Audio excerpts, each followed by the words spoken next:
We flying into Chicago. To the point like the plane is like landing, you looking like we looking down over the buildings in Chicago. It's like, what the f is everybody like buckling up, scared, you know what I mean? I'm over that, I'm like, looking out the window, I'm like, yo, listen, we going down, man, we going. It's like, yo, Melo, stop playing, man. I'm like, yo, now I'm telling you, listen, it's over, man. I'm I'm trying to psych myself out, like.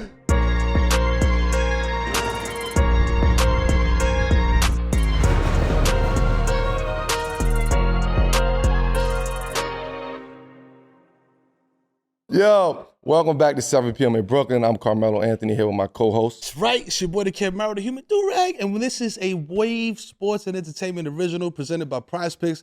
We back and we missed y'all last week. Joining us here today in Red Hook, we in the crib. We got comedian, actor, one of the stars of You People on Netflix, co-creator, co-star, Pause on HBO, star her own comedy series, 3 in the morning, none other than international superstar, Sam J. Motherfucker, let's go, what's good? What an intro, I appreciate that. Cheers, Sam. Oh, let me get the cup. Yes, sir, thank you. Welcome. Yo, you might be one of the best intros. That was hard. Givers that's out there. That was hard. Got to bring you on the road, bro. Thank you. Yeah, Meth bigged you up. You know what I'm saying? You started memorizing your shit now. You know what I mean? I got it. I'm gonna be like Michael Buffer by the end of this shit. Yeah, that's how it felt a little bit. So speaking of which, man, like you've done some dope things, man. You know, we've seen you at Madison Square Garden. We've seen you flicking it up with Steph. We've seen you in the mix. Like who's somebody that came up to you like, damn, I didn't know they knew who the fuck I was. Like, how the fuck am I here? Like, why am I here? Nigga, you. No, don't do that. I was just saying that. She was telling Bro, I'll be a liar. She was just I telling don't me want that. to be a liar. Before you came in, I was just saying that we was at the Knicks game and you was sitting close to me and I was like, whoa, that's Melo. And I kept looking like a little nerd, like, oh shit, that's Melo.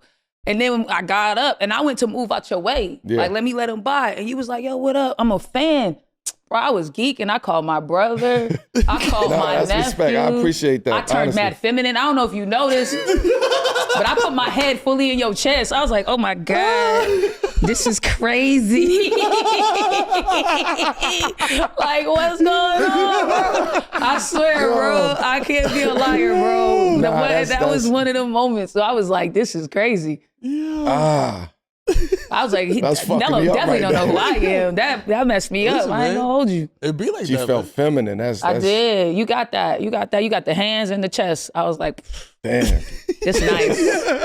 I drink to that. Yes. Salute, Jim. You know what I'm saying? No, I appreciate that. That's respect, man. That's respect. That's fucking me up right now. Nah, for real. I wasn't expecting you to say that. No, honestly. For real. I'm a big basketball fan, man. I love basketball and like, I don't know, you just always don't think, I don't know, you make shit and just don't think no one's watching. It's so weird that you put that in your own head. So it was like, and like my nephew, he'll die for you. Like seriously. I've seen his nigga like bang out in the hood over niggas. Niggas like, nah, it's a rap for Melo. This nigga like, shut the fuck up. Like he'll lose his mind. Yeah. So it's like I need that energy.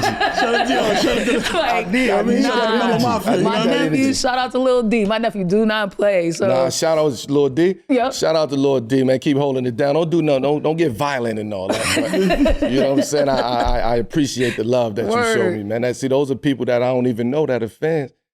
And see how it come together. Yeah. So shout out to Lil D, man. We're a big basketball family, so it was a big deal. I appreciate that. Yeah. There's a lot of conversations and shit that we be having. There's like a lot of New York, Boston. Yes. You know what I'm saying? Yes. Knicks, Celtics sports type of situation. Stuff. That was coming.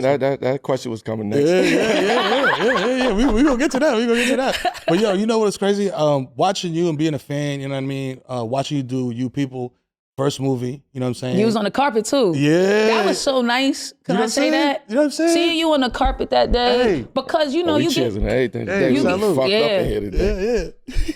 You get in these situations and you be all nervous, and that was like my first movie and my first premiere, and I'm feeling uncomfortable, and I'm coming to the carpet, and then it's like, oh shit, it's my man. You know what I'm saying? And it just made it light. You know what I'm saying? So it was really nice to see you there. Hey, thank you, yo. The movie was fire. You did your motherfucking thing. And first movie, you in there with the big dogs, yo. You in there with Eddie Murphy, Jonah Hill, you know what I'm saying? You like Julia Dreyfus, like you name it, B. Like, Is there any type of situation where like you was just kind of like hanging around and just picked up game from a dude like Eddie Murphy, man? This motherfucker been doing this shit for a long time. Anytime Eddie would talk, we was all just glued. Like anytime we was in a downtime and anything he was saying. But what was so dope is he was just talking mostly about life, like marriage. Like at the time, Schultz was about to get married. He asked Eddie about like getting married and like prenups and all that. And Eddie was like, just follow your heart. And we would just be, like just vibing on some life shit. Yeah. It wasn't really a lot of like shop talk. It was a lot of life talk. And it was the same thing with Jonah, like, cause most of my scenes are just me and Jonah by ourselves. So we spent a lot of time together. And man, I appreciate him so much because he took the time to just chat with me. And like, I had never done a movie before. I was super uncomfortable. I'm not gonna lie. I'm like, I'm about to fuck this up. Cause Kenya he didn't set me up, but he kind of like led me to the movie. Like, yo, you want to do this movie? I'm like, sure, but do I have to audition? Cause I suck at auditioning. I'm not gonna hold you. Right. I'm terrible. I hope these tapes never come out. Like, remember that on Dogs? I hope these tapes never. Like, remember that tape? You can use those though. You can use those later. Like, remember that tape came out of Marlon Wayans, and everyone was like, "What the fuck is he doing?" Like, I got 80 of those. You feel me? Yeah. So I'm like, please don't let these things come to light. But he was like, no, you don't got to audition. If you want to do it, you could do it. And I was like, cool. And then I find out it's like all these stars in the movie. I'm thinking this is some little light work. We about to play around. And I'm like, what the fuck? I was nervous. I got lines. I was nervous. So Jonah just chatting with me, talking about family, life, girls, da-da-da. It really helped me just be his friend on camera. Because we were like talking and chilling off camera. So you was looking at Eddie to say some funny shit, or you was just like... We was looking at Eddie. We was looking at that nigga to be donkey. You know, we was like, he finna do it, y'all. You know what I'm saying? Stop shooting that little ass shit. Bro, some shit, bro. And he was just like, hey, man, stay committed to your girl. It was just like older guy stuff, which was also kind of refreshing, actually. The Unk vibes. Yeah. But when Eddie would walk on set, it was like, the whole room would be like, he's here, you know? That presence is different. Yeah, absolutely. Word. Yeah. So with Jonah, like you saying, like y'all would chat a lot, and I see that y'all part of the conversation that y'all had was about the idea of fame, and I'm like, yo, Jonah got the long beard now, so he be getting deep on motherfuckers. You know what I'm saying? So what was that conversation about? Just more like how much you can be in control of your own shit. Like one thing I saw with Jonah is like, he just didn't do nothing he didn't want to do. And he didn't allow anything he was uncomfortable with.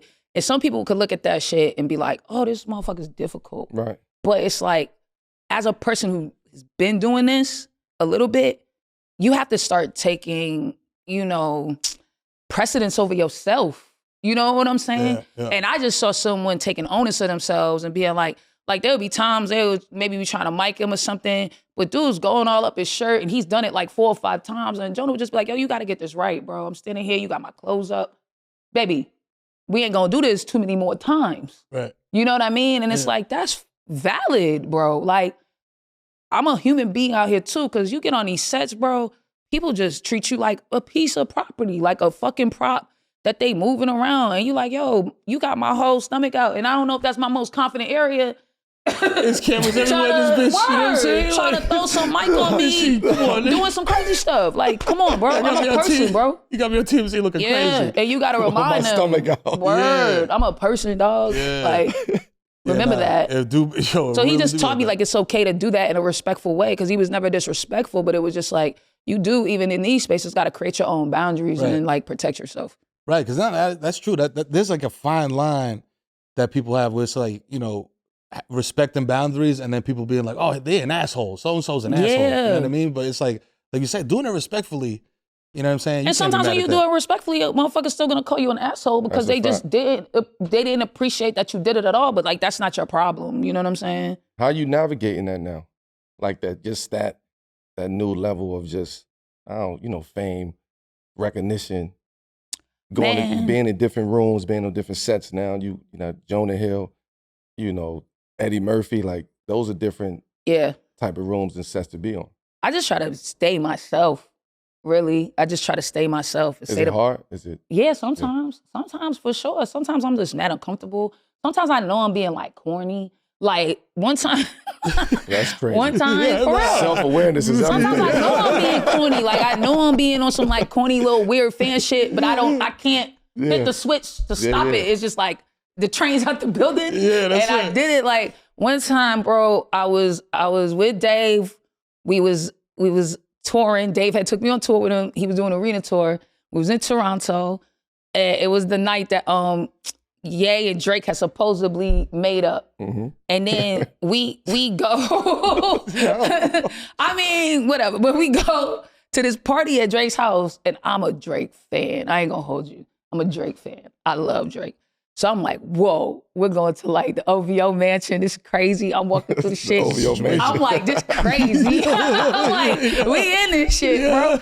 This crazy, bro. And Drake's just walking around, and Ye's just walking around. And I'm also high as shit on Molly. Like, I'm like, I'm in the stars, bro. Pluto. High. Rolling. High. And Drake's over in his corner. He playing his game. It's some weird dice game I never seen with all his homies. You know what I'm saying? And I walk over, I'm trying to see it. And then I tap Drake, and I'm like, yo, what is this? And he looked at me like, nigga, who are you? And get the fuck away from me. And my eyes look mollied, I know. And I'm like, I look like I'm geeking. This nigga like, what the fuck? And he like, it's an Asian dice game. And then I was like, part of my brain was like, go away, nigga.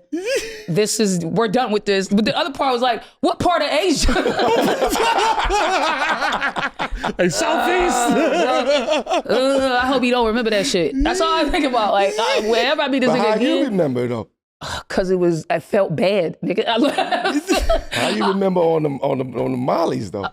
I'm pretty good on drugs, man. Yeah, you master high. I'm pretty good on drugs. Master high, you know what I'm saying? I'm pretty good on drugs. It's an unfortunate truth. Oh my Remember God. shit. Well, ain't nobody ever gonna catch me, dog. Or some bull. I'm like, nah, I remember every detail. Like, I was high as shit. You caught yourself though. Yeah, I did. I walked away. After I said what part of Asia, I just left. I didn't even wait for the answer. I was like, go You away. already know you was Yeah, going I at was that like- point. We done here. Yeah.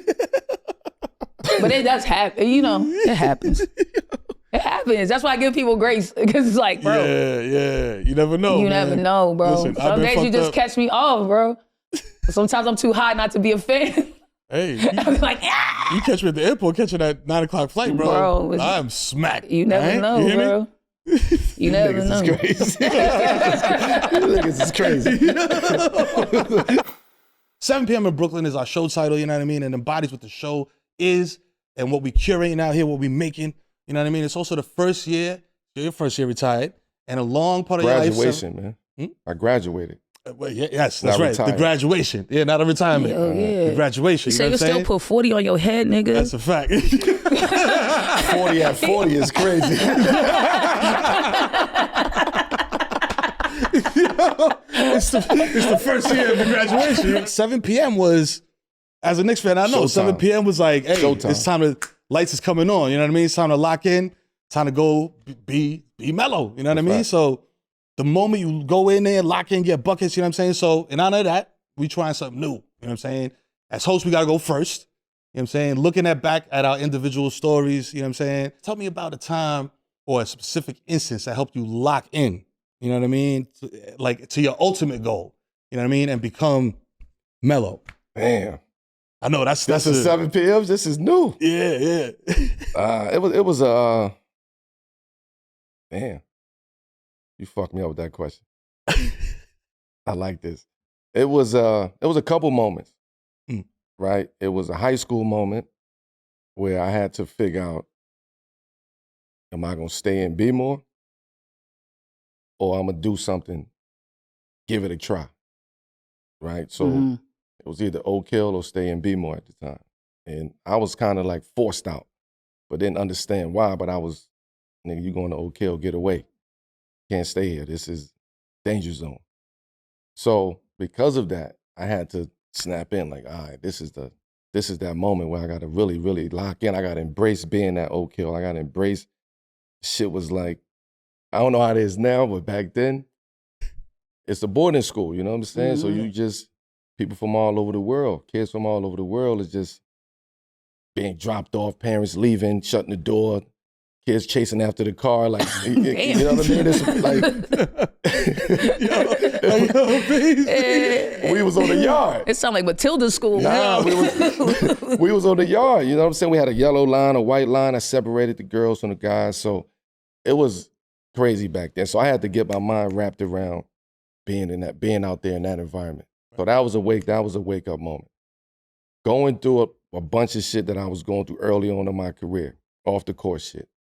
Fights, charges, DVDs, like, you know what I mean? Like I had to like come to a moment, but I still didn't want to. From 04 to 07 was when I was going through all my shit and dealing with every single thing, but still trying to navigate doing what I got to do on the court. So that's a crazy compartmentalization right there. You know what I mean? I'm going through. I had a DVD, Stop Snitching at the time. You know what I mean? It was a fight in the garden. It was a fight outside in the streets, in the club. It was just a lot of shit, marijuana charges. Like, it was a lot of shit going on. So it came in 08, that come to Jesus moment, they say, is like, all right, I gotta do something. Obama was coming in the chair, right? This is 08, you know, I had cut my braids. So I'm like, let me try to give it a new identity to it, right? Check out Obama changing lives. Yeah, that's a fact. Shout out to him. So at that moment, I used that as motivation. Like, I'm a change. Like, it's time for change, right? I knew Olympics was coming. I already had a bad rap going into the Olympics in 08, where I wasn't going to be on the team in 08 because of everything that I was going through. So I had to prove every single day why I belong on the team. Even in the games with the Nuggets, I had to really prove to USA, like, yo, I'm deserving to be on. Fuck everything that's going off on the court. I'm still tapped in. I'm still locked in. So that was the moment, right? And then I was like, we played Kobe and them that next year, or that year, that 08, 09. And that was a moment like, all right, I'm here. Like, this is my time to, I gotta use this to go forward. You know what I mean? The law don't put you in those places for no reason. You feel me? So he put me in that moment. This is what you could be. This is the beginning of what you should be doing. Yeah. So that 08 moment was a real pivotal moment. And then another moment was when I got let go by Houston. That was the moment where I'm like, nigga, you gotta man up and figure this shit out. But I had help. I had to get help. I had to go get people I had to talk to. I had to get away. I had to go Arizona and be by myself and really lock in and all of that. So those was like 3 pivotal moments of like, nigga, it's time to lock in. Yeah. You know, that's deep. That's a lot of shit, but it's like, this is 15, 16, maybe 17 years of my career until after the Houston situation where I got peace. I was like, I'm at peace. Like, all right, whatever happens from here, I'm playing with the house money. Like, right. And that was my approach. Damn. Yeah. I don't know if you can top that shit. Yeah, I was like, you know what, nigga? I'm also not top 10 scoring in the NBA, so we got to come with something else. You know what I'm saying? Like, but you know what it was for me, B? It was simple for me, man. It was just like, it was necessity, B. You know what I'm saying? Because like, I'm working, you know what I mean, at a school, at a public school, you know what I'm saying, as a teacher's assistant. You know what I'm saying? I'm making like $18,000 a year after taxes type shit. In the hood, struggling, you know what I'm saying? Doing a little 1-2 thing on the side just to, like, you know what I mean, have the necessary shit. So, you know, me and my girl, you know what I mean? We talking about, we got a baby on the way, you know what I'm saying? First son is born. Now it's like, all right, bro, heat is on, my nigga.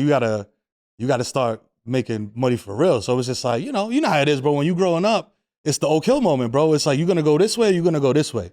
So to me, you know, writing and comedy, I got a couple licks. I hit a couple licks writing for people, you know what I'm saying?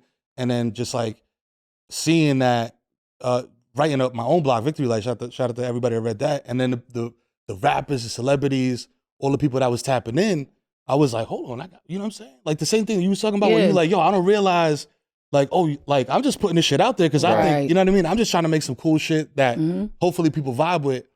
But then when you see who's vibing with it, you like, oh shit, bro, like this nigga's on tour reading my shit. Like, you know what I mean? Yeah. Like that's crazy. So that was one moment.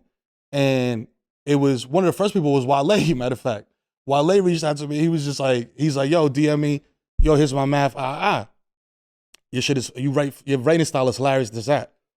You know what I mean? We exchanged info. He's like, yo, can you come to the album release for Ambition?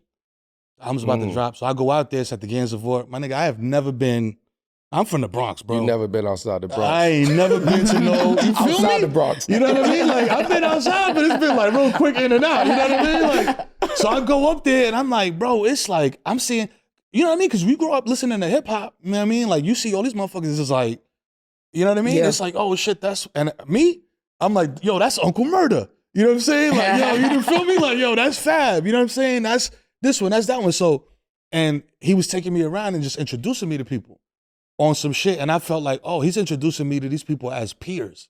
You know what I mean? He's not introducing me like, yo, I'm putting my man on. He's like, yo, this motherfucker right here, yo, he's one of the funniest motherfuckers out there. And I was just like, yo, this is crazy. He told J. Cole this shit.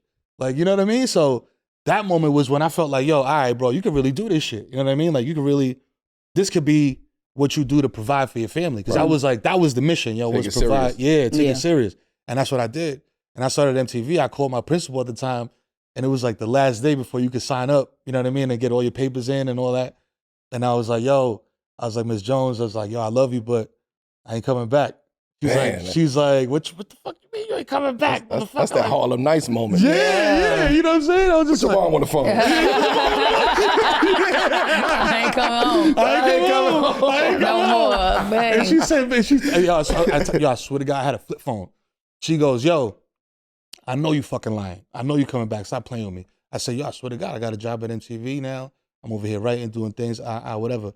And she's just like, all right, whatever. So I go like this because I was on the 26th floor of 1515 Broadway, which is like right in the middle of Times Square. You see the Hudson River, all them cruise ships. I took a selfie like that and I sent it to her. She called me back. She was like, motherfucker. Nah, that's She's what's like, up. good luck, bitch. That's beautiful. Shout out to Miss Jones. But yeah, after that, it was just like, I'm on go mode from then. Be like, I'm locking in. Be like, that's when I started writing every day. You know what I mean? Yeah. Even if it was like a sentence, a thought, a log line, you know what I mean? Like a one sheet, whatever it was. It's like, yo, create something, you know what I mean? Or work on something that you already started to create, you know what I mean? So that you keep that juice, you know what I mean, just going. Yeah. You know what I mean? And keep the bags coming in. You know what Yo, that part. That part. That part. Now we gotta shift it. You know what I mean? Now we gotta shift it. You know what I mean? It's her 7 p.m. moment. Like what's going on? No, honestly, what was that? Like, what was that shift for you? I think it is. I think it's weird, but it was a two-parter for me too. The first part was just getting to comedy, and that was like, I was just living in Atlanta, kind of just floating through life. You know what I'm saying? Like, I wasn't really doing shit.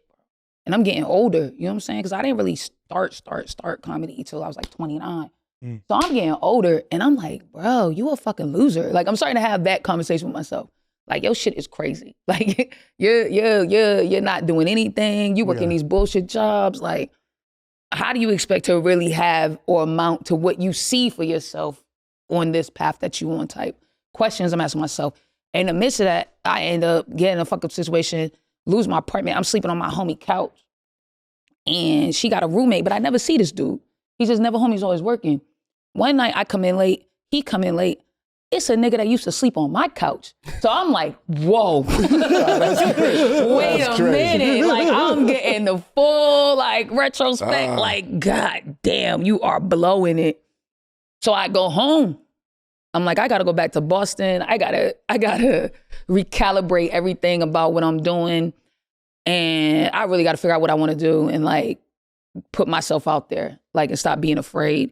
And I go home and I started doing open mics. And that's how I got into stand-up. So that was like one of the first, like, lock-in. And I was like, yo, just put your head down for a year and do these mics. And if you're further along than you were when you started, put your head down for another year and do these mics. And that's kind of how I broke it up. Because I was like, yo, you've spent years doing way less. You wasted so much time. What's a year to give to this? Is kind of how I looked at it. Right. And then the other moment is when I got JFL. JFL is like one of the biggest comedy festivals in the world. Yeah, and then I got New Faces, which is like everybody comes out. The whole industry comes out to watch this particular showcase. It's kind of like the staple of JFL. Everyone comes out to see. Jokes for Life? Just for Laughs. Just for Laughs, yeah. Yeah, to see like the new comics. You know what I'm saying? So if you get New Faces, they're kind of just saying like, these are the new people that are going to kind of come through the industry. The lottery picks. These are the lottery picks. Yeah. You feel me? And all the agents come out to see like, what's up with you? And It's like a pre-draft. Yeah, straight up. The agents is the scouts. They in the audience watching you, like your delivery, agents, scouts, shit. everything. Boom, boom, boom. Like networks, everybody is there. And I was like, bro, this is my moment to just show everybody all at once that I'm for real with this shit. Like I do this shit. I'm not playing around. And so I just went, and I think they was like, everybody got 10. I think I did like 17 minutes. But I just went and I just like fucking killed that shit. I'm not even, I rarely say I killed something. Body that shit. I bodied that shit. Like on some crazy shit. They talked about that New Faces performance that I did for like 3-4 years straight. Every time JFL happened, I was with my manager right after it. Her phone wouldn't stop buzzing. People that weren't at the show were texting her like, yo, I just heard Sam bodied that shit. Like I went blackout because I was like, this is the time. This is the time where everything could change. Absolutely. If I do this right here, right now, right, I could change my whole fucking life in this moment. And I knew that. And I got SNL off of that. That's how I ended up writing for SNL, was from that New Faces showcase. So it did absolutely change everything. That's crazy. Right. Yeah, comedy, everything kind of worked that same way, like comedy, basketball. It's all like, you be feeling like you with your draft class and you be feeling like all that same So with the same people. I want to know that. Is that like in every industry is like that? I Like, guess. I never heard of it anywhere else. I guess because it's sports, but like the draft or like not even the draft, the pre-draft camp, like, or the combine. Yeah, the you NFL have your combine. classes. Yep. So you have your comedy classes and all that, and Yep. agents and everybody come to one location. Yep. Yep. And That's it's, fire. and Just for Laughs is just that. It's like a combine. You know what I'm saying? Pretty much. Because like Sam is saying, like, because I went up there, I got, you know what I'm saying, top 10 comics to watch. You know what I'm saying? 2017. Okay, shout out, Come shout on, out. baby. You know what I'm saying? Okay. You know what I mean? Doing a little thing out there. But that's what it is. It's like you go out there and it's just like, yo, you want to, it's like the All-American game, B. Like, I want to drop 50 and be MVP of this bitch, bro, because they're going to be talking about this for the next couple of years. Be like, my set that I came through with, if I smoked it, You was ahead of that class. straight up. And back in the day, yo, like it used to be like the Seinfeld days. You used to leave with a TV show. If you really killed New Faces, they'd be like, yo, show to. It used to be like that. It used to be Damn, that so- crazy. Straight to the bag. How can that come back though? It ain't coming back. It bro. ain't not. Yeah. We were talking about this shit It earlier. ain't It's like, coming it used to be like The old landscape's school- just so different. Yeah, the old school plan was like the Seinfeld type of shit. I can't accept that. So I can't accept it can't happen. So let's I'll tell you how, and then you tell me like if the solution. You know what I'm saying? Because Okay. I think about this shit all the time. Because I would love for it to come back. I'm naive to this. I don't know what's happening. I'm really interested in trying to So get the strikes and all that shit that happened, a lot of it, I'm simplifying it, but like, you know, just so you know what I mean, so I don't get too long winded with it. But it's basically was like a lot of it was about residuals, which is like, yo, the money that you get after you do the shit. Okay. It ain't a one time thing. Like, yo, boom, I sold you the dime, you give me 10, that's it. I'll never see you again. Type shit. It's like, yo, I licensed this to you for X amount of time or whatever your deal you got. There's something in there where whenever that airs somewhere else. Well, because they make money off commercials, and that's how they're making the money, right? Okay. If I write a show and then you paid me for the show, but you're still running the show, so you're still making money off commercials every time the show. So the shows still make money, like SNL still making money. So I still get a percentage of that. To this day, I haven't run SNL for 4 years. I still get residual checks with episodes that I wrote on air because they're still making active bread off of those episodes. Absolutely. And new revenue off of those episodes. So the argument was like residuals when it comes to streamers because that relationship isn't there, right? There are no commercials. Right. So, but you are still running my product over and over again and making money. So now how do we break down that money? And that's basically kind of the root of the strike. But the strike fucked up the bread all around. It slowed down all the bread, right? The strike pulls everybody out of the business. The bread got slowed down. A big corporation, they ain't never gonna take no L. Like, I don't give a fuck what you yelling about on the ground floor. If Fox lose money, they figure out a way to recoup that money. Right. The way they recoup that money, we gonna make less shows. We gonna zone in on a Boom. couple. Right. Yeah. Bang. Right. You know what I'm saying? So that kind of, eliminates like that kind of like ability, and it's been going on even before the strike, of taking those risks. Right. Yeah. Right? And also, a lot of these tech companies got into entertainment, right? You got Netflix, you got all these people. They're not entertainment companies. Mm-hmm. They're tech companies. So they don't like losing the money the same way. Motherfuckers who get into Hollywood, they're gambling. They like gambling. They like gambling on the talent. They like gambling on the product. Let's see if we make the money. We might not make the money. They're willing to take these ups and downs. A tech company is like, bro, money all the time. Yeah. We know the P&Ls. Right. Bang. So that kind of eliminated that part of it. Yeah, no, Because they don't want to take as many risks. I'm definitely comprehending. You know what I'm saying? And that's But I think it should be opportunity. To your point, like not even about the strike. It's like you taking what is it the laughs for Just for laughs, just yeah. for laughs, right? If you taking a company like, I don't know, just say a Tubi, right, and do a partnership with Just for Laughs and Tubi, where the top people that come out of that class, they get automatic, shows or get a chance to write some At least scripts, develop a show. develop some shows, Yeah. right? Concepts or whatever. So I do think there's opportunity that can happen. And that's a different way of doing, You're not wrong. doing business in the content curation, world, because we can't be sitting here like, I'm in the content curation, y'all do what y'all do. Like, we can't be sitting here like, nah, there's no solution to this There's shit. no way. Like, we just need we need those companies like the Tubis and the Rokus and other worlds, Yeah. like these new emerging tech companies. Like, we need to partner with them. We need to do more deals with them and collaborations and allow pipelines for younger generation, younger artists, younger creatives to be able to tap into. There's no way that shit is not supportive, but everybody come through that shit. Right. Yeah. And get the education. Because I feel Right. like a lot of people, because they don't know a pathway to get the education, they're like, well, I'm going to just make the thing on my own, learn on my own, figure it out on my own. But it's like you miss so much. You know what I mean? Like Absolutely. going to SNL taught me so much. That was an education. Yeah. It was a college in a lot of ways of how to write television, how to make television. Yeah. And like people need that as well. Like, so it is like that bridge. You ain't wrong. Yeah. No. Melo solved it, bro. Melo solved it, He bro. solved it. Maybe it was so. But Call no, it's true, Tubi, man. get them down there. That's what I'm saying. Bang. It's But it is opportunity. That's what it is. But that's Word. like you're saying, like that's But no, I just don't doubt to cut you off. I just don't think people is thinking like that. I Yeah, don't nah, think a lot of nobody people is ain't. like, They not. yo, let me go talk to Tubi, bridge this gap between these new comics and these new creators and these new writers, bridge this gap. Like, yeah.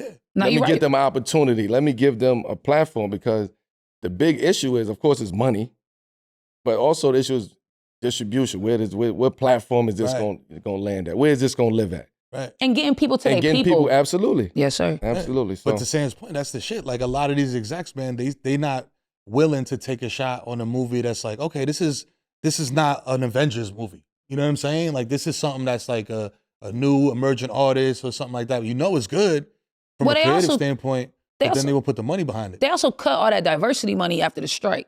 Right. So the first thing that went was black people stuff. All day. That was the first thing went. Absolutely. People of color, disenfranchised people, gay people. That was the first thing they took off the slate. We gonna kill all this diversity stuff. So you got a nuanced black story.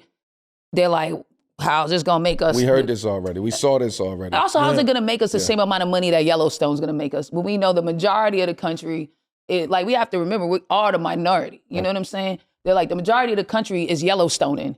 We know we can make money with Yellowstone. You telling this unique story about a kid from Brooklyn, Yeah. how much money we actually give into this, which is why Issa's right and all these people are right. We gotta start, now that we really have the bread and we've achieved to these levels, we have to start supporting ourselves and we have to start supporting our own stories. We have to start risking our own money, because that's the thing. You can't keep begging another motherfucker to spend his money on your dream. Absolutely. Yeah. And supporting each other. Yeah. Exactly. Supporting each other is the key. Word. And putting up our bread for each Absolutely. other. If we keep saying as a collective of people of color and disenfranchised people, we want to see more of this and we want to see more, we got to be Right. willing to spend That's a Yeah. fact. too. That's the shit. Like that, and that's what we was talking about off camera. It's just like, all right, you got your audience, I got my audience, you got your audience. If we all collab and do something, every audience is coming. You know what I'm saying? So now people that wasn't familiar with you is familiar with you. People that wasn't familiar with me is familiar with me, and vice versa. You know what I mean? And it's just like, it's like an ecosystem. You know what I'm saying? And that's, to me, that's where media is going, bro. Where it's just like, everything is kind of like, you know what I mean? Almost like democratic, bro. Like, you choose what the fuck you want to watch. Oh, yeah. It's all a la carte. Yeah, straight up. Yeah. It ain't go home at 8 o'clock because you're watching this and this is it. You know what I mean? You got 3 choices at 8 o'clock. It's all Like, a this la or carte. this. Now it's like, whatever, B. And I tell people all the time, my kids come home, they turn the TV on, and they don't go to a channel, bro. It's YouTube. Yeah. You know what I'm saying? Like, so I'm just like, yo, listen, shit is changing. But these kids are sick, though. Yeah, they We are. can't Yeah, do nothing by They're these crazy. kids. Yeah, My now they niece come wild. home and she watch other people play on YouTube. That shit, bro. I'm like, I don't even know what these kids are doing. Bro, she'll watch other people play for hours. I'm like, bro, you don't want to play yourself, bro? You watch cartoons, though. we used to watch cartoons like Yeah, that. but I'm not watching somebody else play a video game. That Like, was crazy, because now my son, I'm looking at this What? motherfucker like, bro, are you a stockbroker? You got 3 monitors, B. You watching a motherfucker play a Yeah. video game while you play a video game and Yo, another motherfucker yo. do it? Watching somebody else stream. Like, Bro. you know what I'm saying? I'm just like, this shit is crazy, bro, they'll watch somebody else go outside. They'll be like, just go. Like, yo, I'm in the rain. Kids What the are fuck weird. is this? And they Like, grow up weird. My niece and my nephew, when I had pause, I brought them to New York. I gave them a job on set. I'm like, cool, nepotism for black people, I believe in it. rock all day. So I'm like, hire my niece and my nephew. They doing PA shit. They got like getting like a $3,500 check a week. Freshmen. Love. They got unlimited Uber account. Oh, they going ham. No, they they're not gonna going ham because these little 3,500. kids is weird. Oh, that's the point. Bro, Oh, they hanging around me. Like, where are we going? What are we? They're little suburb kids, And they then get somebody dropped got- off and picked up. I'm like, you're in New York City with a check and unlimited Uber. Go outside. Make me worry about you. Go Make missing. mistakes. Go missing. Make me nervous, cuz. Yeah. What are y'all doing? Be nervous, What cuz. are y'all doing? Yo, that's a Y'all fact. just hanging around me waiting for me to go. So y'all look Listen, weird, man. Yeah, bro. that slang came out. That Boston shit came out. Come on, Yeah, cuz. dog. Oh, you know that's Boston. People don't know that's Boston. Come on, cuz. Word. Like, what are you talking about? That was Oh, man. That's how that they is are. nuts. At the end of the summer, they got 40 bands saved up. You're like, what the and fuck? ain't going nowhere. Like, why did you do this? and thousands of dollars in free Uber. We wanted to take a brief break from the episode to let you know that Prize Picks not only makes playing Daily C Fantasy easy, it makes using responsible gaming tools easy as well. You can set up alerts, limits, timeouts, and more in just a few clicks. When it comes to alerts, it lets you know when you have placed a certain amount of entries, and limits caps the number of entries or deposits you can make during a period of time. Lastly, timeouts or self-exclusions allow you to take a break from Prize Picks for as long as you need. Prize Picks want their members to have easy access to the resources required to support their fantasy sports experience. Learn more at prizepicks.com/responsible-gaming or directly in Prize Picks' first in-class member support help center. Now back to the show. First weekend of the March Madness Ooh, tourney yes. went down over the weekend, you know what I mean? Like we see every year, you know what I mean? Shit Some got real, upsets, too. you know what I mean? It They got real. Yeah, shit got super real. 3-seed Kentucky took an L to Oakland, you know what I mean? Which is kind of crazy for John Calipari because homie hasn't Who? made Jack? John. What you call him, Jack I almost Calipari? called him Doc because he stayed taking L's in the playoffs. But damn, my fault. But he ain't made the playoffs, the motherfucking Sweet 16 since 2015. The Final Four since 2015, and the Sweet 16 since 2019. So it's been a while. You know what I mean? And He didn't win a championship. he He ain't got win. one championship. Yeah. Fuck the Final Four, Sweet 16. He got one. But, he didn't get. But speak go on ahead, finish. I'm sorry. Go ahead. I'm about to speak on it though, because it's like you've been there to the top, Natty champ. You know what I'm saying? Is it the same, bro? Like, is it It's hard, man. like yo, Sweet 16 It goes doesn't back matter? to what the fuck we was talking about. This shit is difficult to do. and it's It's hard, man. Yeah. It's hard getting. I said it's hard getting to the NBA. It's hard as a freshman coming into college and being dominant. That's why those who do it, they stand out. Mm. You know what I'm saying? It's Yeah. hard because you coming in situations that already have upperclassmen, already guys who's been there, girls who's been there 2-3 years Right. already. right. They thinking about what's about to happen. They thinking differently. Loving Like, basketball. They on grown man time. That at type of shit. at that, Right, right. You know, junior year, you on grown man time. Right. And not to cut you off, Jay Wright, the Villanova coach, he said the same kind of like, you know what I'm saying, same type of vibe. He said, yo, the era of taking these young freshmen and trying to play against older players is over. I think he did a phenomenal job with these guys all year, getting them to be as successful as they were. You can see they playing against grown men, though.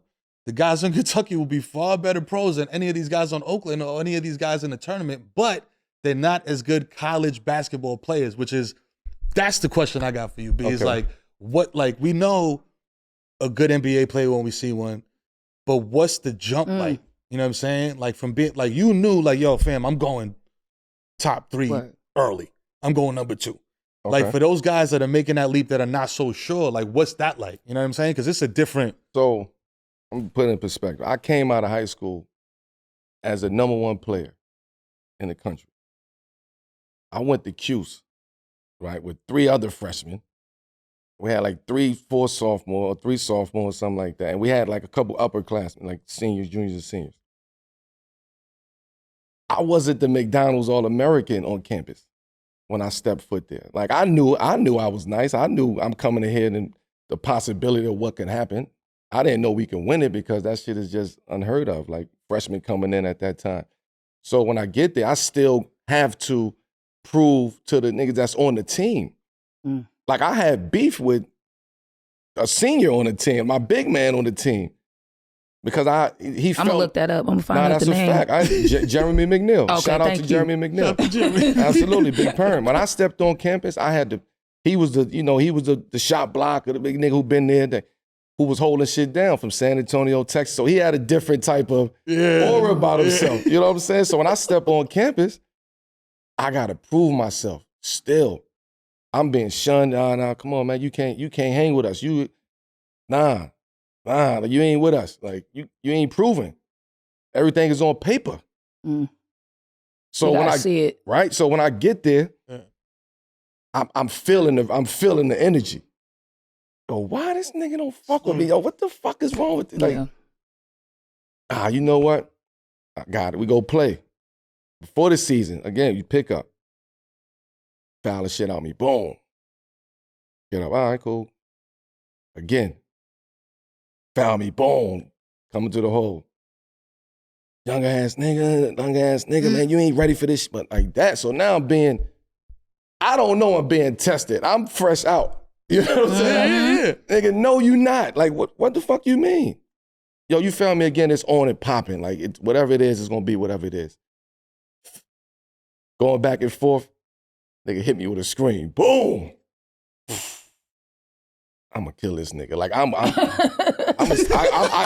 he's 6'9", 6'10", and nigga brolic. Like, yo. I got something for you. So once you come back here, I got something for you. So my mind at that point, I wasn't understanding it. Right? So my point is, once I proven myself, he came to me like, yo, I fucks with you. Like, you ain't shy away, you ain't back. I said, nigga, I feel like I'm in the yard. I feel like I'm in the bing right now. Nigga, you were testing me like that. Shit could have went down. Like, I call my brother, I call brothers, cousins. Yo, this big, listen, I'm gonna get in trouble because I don't know if I can beat this nigga like that, but what we doing? Right. This is big show up. You get what I'm saying? Comedy be on the same shit. Right? So, and I'm gonna spin it back, but it's like, my point is, I had to prove to my teammates first. I had to prove to people that I was around first. Some people believed it, what they heard, some people I had to really go through the trenches with them to get that pat on the back. And I didn't get that till after the season. I mean, we was making our run. Nowadays, these freshmen don't gotta prove nothing. You coming in with the idea of, I'm only coming here for 5-6 months. I'm getting the fuck out of here. So when it's being preached to you, yo, come here. You come here, you know 5 months, 6 months, you stay here, you out. Like, you going to the league. Or you being forced out because I got another batch that's coming in. Right. But we ain't winning. But it looks good. It looks crazy. It's phenomenal what's happening. Until you meet up against some guys who been together 3-4 years, been through the portal, been in college 4 or 5 years. Now you got these niggas is 23, 24 playing in college right now. Like, niggas 5-6 years. I seen one guy who was 27 playing. Bro. Word. He had 8 years in college. Bro, I got 4 kids and shit. Like, Nigga playing in a conference tournament, man. Yeah, the white boy, right? He was like, I don't know what they got a white boy in the in changed. Purdue, yeah. He's mad old. Nah, it's somebody older than him. Older than him? Word? I said 27. God damn. 26, 20, like some shit like, I think it's 26. But my point is, you got these freshmen that's not thinking winning, you thinking coming in, doing what I got to do, performing and getting out of here. And I'm pressurized to get out of here in 5 months. Right. So now when shit get real and the college game is much different and it's a different game, it's coached differently. It's not about the players, it's about the college, the university, the coach is more important than the player on the college level. Now you got to match up with that. Now players is in the portal now, they teaming up with, they going to other schools, they plugging and playing.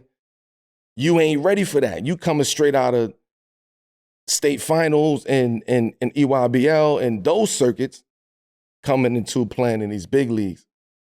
So Cal took the approach, yeah, I want to win. Everybody know Cal want to win, but nah, my shit is about developing these kids and getting them the fuck out of here. Like, yeah, get into the league. So now he got to pick a side. He has to pick a side. He got to pick and choose. Are you going to continue to go after these one and dones and guys that is going to get out of here? Because a lot of your guys should be coming back. If you know what I mean? A lot of guys should be coming back after their freshman year.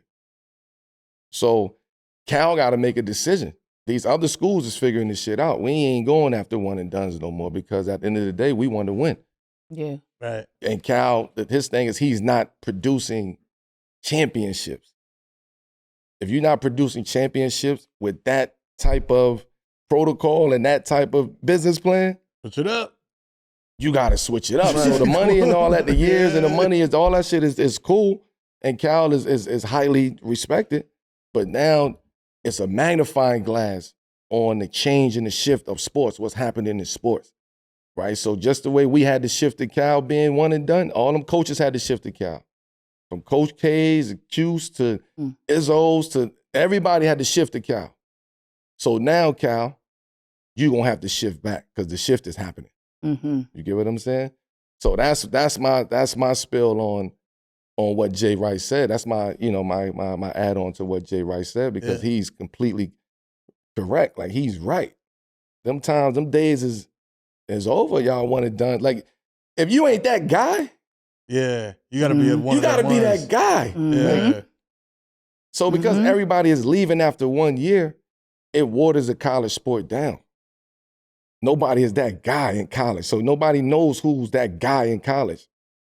Right. Nobody knows. Nobody knows. We know who Caitlin Clark is. Yes. That part. Yes. And that's the shit. You So get what I'm saying? We don't know, but we know, and Zach Edey. Right. That's because why? He been there 4 or 5 years, and we saw his growth and development. So everybody like, oh, he is crazy now. Oh, now he can come play in the league. Right. Because we saw the actual development. Right. So if you ain't that guy, stay your ass in school. Stay your ass in school. Word. You getting the bread. Yeah.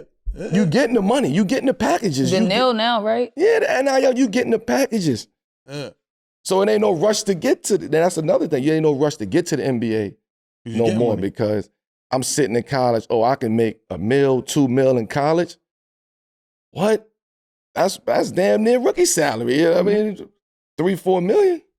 Do you think a lot of the a lot of motherfuckers came in on the hype, came in early, and it was like Dud City? Yeah. You think a lot of that has to do with it too? Just like a lot of niggas came in the NBA, it was like, it's gonna be crazy. The NBA is a different breed. And now we waiting 5 and 6 years to actually see these motherfuckers play. Yeah, and the way they supposed to been playing. And we don't have you know the patience. Exactly. And we don't have the patience to see that. Because you're in the NBA, Absolutely. so we want to see it right now. done. So if you come now, if you come to the NBA right now, it's like Zion's just you growing gotta up. be ready. It always take 3, 4 years. That's just anything you do. Even with me. Yeah, it takes anything I came you in do. right away, playing well, performing, and like finding my way and doing what I felt like I needed to do at that point. But it didn't take me. I mean, it took me about my 4th year to be like I'm here. Like, you know what I'm saying? Like I'm here we going north. I knew he was in trouble when he went to New Orleans. I was like, beignets, big booty bitches, money. Beignets and big booty bitches and bread. Beignets. What you doing with this boy? Y'all set him up or something crazy. It was over. You got to stick a nigga like that in Utah. In Minnesota, like, ain't nothing to do but play basketball and sleep, nigga. But so Zion, speaking of him, he was different. Like we knew he was coming to college and getting the fuck out of there. Yep. He is different. And he took a couple years to. Mm-hmm. Right. So what makes you think that everybody else will come in and perform? Like you gonna have to go through that journey. Yeah, man. Only 4 people or 4 players every year in the draft is gonna see the court at NBA speed too. That's a different thing. Mm-hmm. It's a different thing, man. 3 years of development in college is way different than 3 years of development in the NBA. Bro. But that's why we seeing the women's sports ratings, men's ratings, because you don't know who the fuck is on what school. Like, no, I don't know anybody who's playing, bro. Like, oh shit, he was just with he was over here last. It's you don't know who the fuck is who. That's the truth. I don't know anybody who's playing. We know women. All day. We know the women. And you gonna see Caitlin Clark next year? Is she?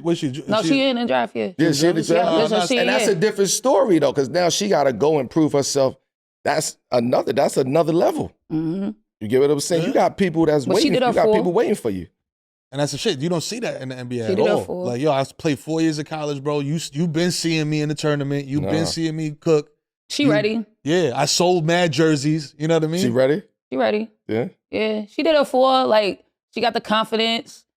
She's ready. It's going to be tough, though. I think she going to get, I think she going to get way more work than she thinks she going to get. Listen, man, they like this. Yo, they waiting. Yo. Yeah. It's going to be some. They love that shit. But she going to be all right. Listen, man, Hoopers. Yeah, I think she's going to be all right. I think she's going to be really good. I know people don't got no patience. You get what I'm saying? So the minute that she don't come in clicking right away, people don't want to see the journey. Like people that know it, they want to see the development, the journey. And first 3 for 20 game, they all have. It's over. Oh, yeah. I mean Sabrina went through that. Yo, that's what I'm about to say. Sabrina went through that. Kid Nurse went through that. Yeah. You know, like these are names that was like coming into the WNBA draft that was highly touted. Yeah. Hey, yo, you know what else about the women's game too? Like the tournament, the storylines is way more interesting, bro. It's litty over there. You know what I'm saying? You got the LSU shit with Moki going crazy. Moki. You know what I'm saying? You got Dawn Staley holding it down. It's Dawn's year, though. You know what I'm saying? Yeah. It's you know over. what I mean? Like it's over? It's Gamecock. Yeah, the stories is just way more interesting, bro. It's done. It's Dawn's year. They just playing. They're lights out. They're efficient. They're clicking on them. And I'm sorry, but to me personally, LSU is playing sloppy-ass basketball. Okay. They're not the same team they used to be. They are, though. I think Reese has gotten way too confident, and she just, her decision-making, I hate to say it, it's terrible. She takes the wildest shots from behind. I'm like, why are you shooting it now in this moment? And they just don't seem to have composure when it's necessary to have composure. Yeah. And the Gamecocks are just in all cylinders, efficient team, and I just don't see it. You know, these wins that LSU been having, it's like y'all just made it. They dog wins. Y'all, and it shouldn't be. It really shouldn't be with all the talent. They seem like a team that's distracted, in my opinion. Yeah, they got too much going on.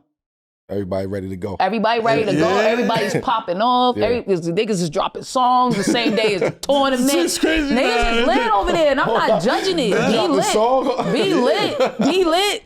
But you could see what the effect is on the floor. The performance, and it's like, it's crazy over there. Yeah, I mean, listen. Kim got to take them jackets off. Everybody got to turn down. Like when I see shit like that, I'm like, I'm not gonna believe it to y'all until everyone's in all black. Yeah. And all on the same T-shirt. Like we here to just do the job, bro. Start with Kim. Yo, take them jackets off because the shit's wild right now. Niggas need a zone. Niggas need to get in the zone.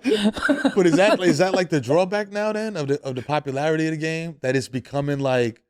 You know what I mean? Now you're gonna see. Are you gonna start seeing women come in and be one and done? Like the popularity is coming from the fact that we get to see when we get to build with the women's teams, the schools. We get to build with LSU. You get to see the Angel Reese's freshman year, sophomore year draft. You know what I'm saying? The fact that you have to stay 3 years. I'm not saying the NBA should do this. What? Hell no, they shouldn't do it.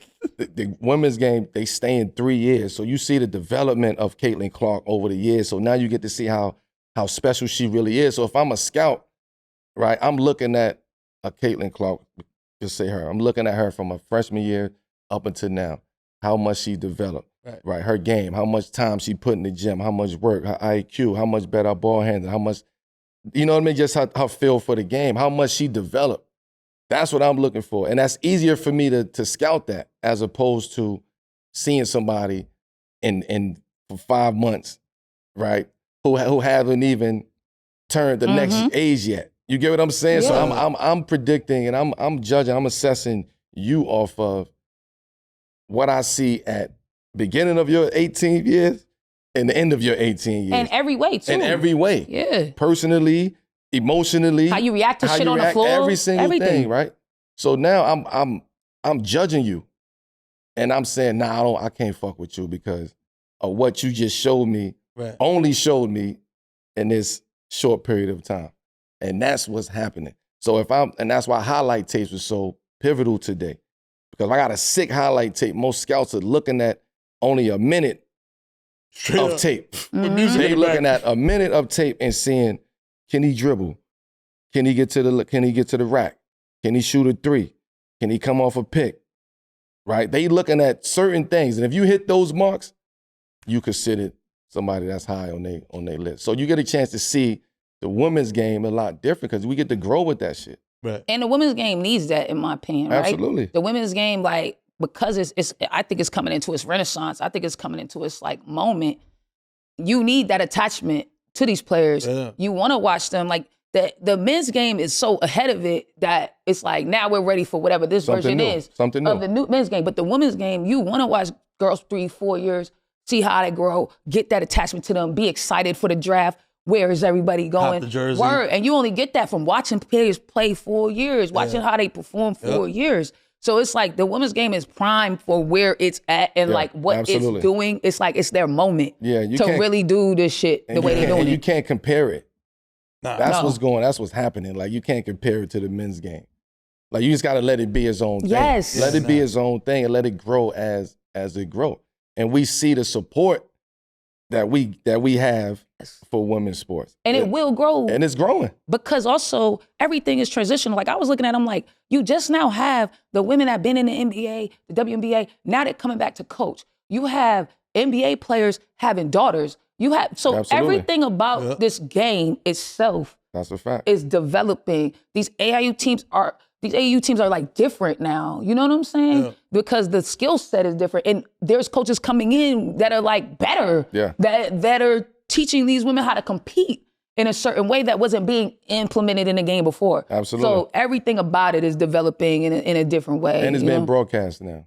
Right. It's eyeballs. Yo. Prime time. Right? Now they starting to get TV deals and you know, it was a struggle. It was a fight for them to be on TV. Word. And you know, and rightfully so at that point in time because of if you put the numbers together, it's like the corporations is like, yo, why we gonna get behind this? Why are we gonna support this? Right. But now, the numbers is skyrocketing right now. And Numbers it's don't starting with this generation. Yo.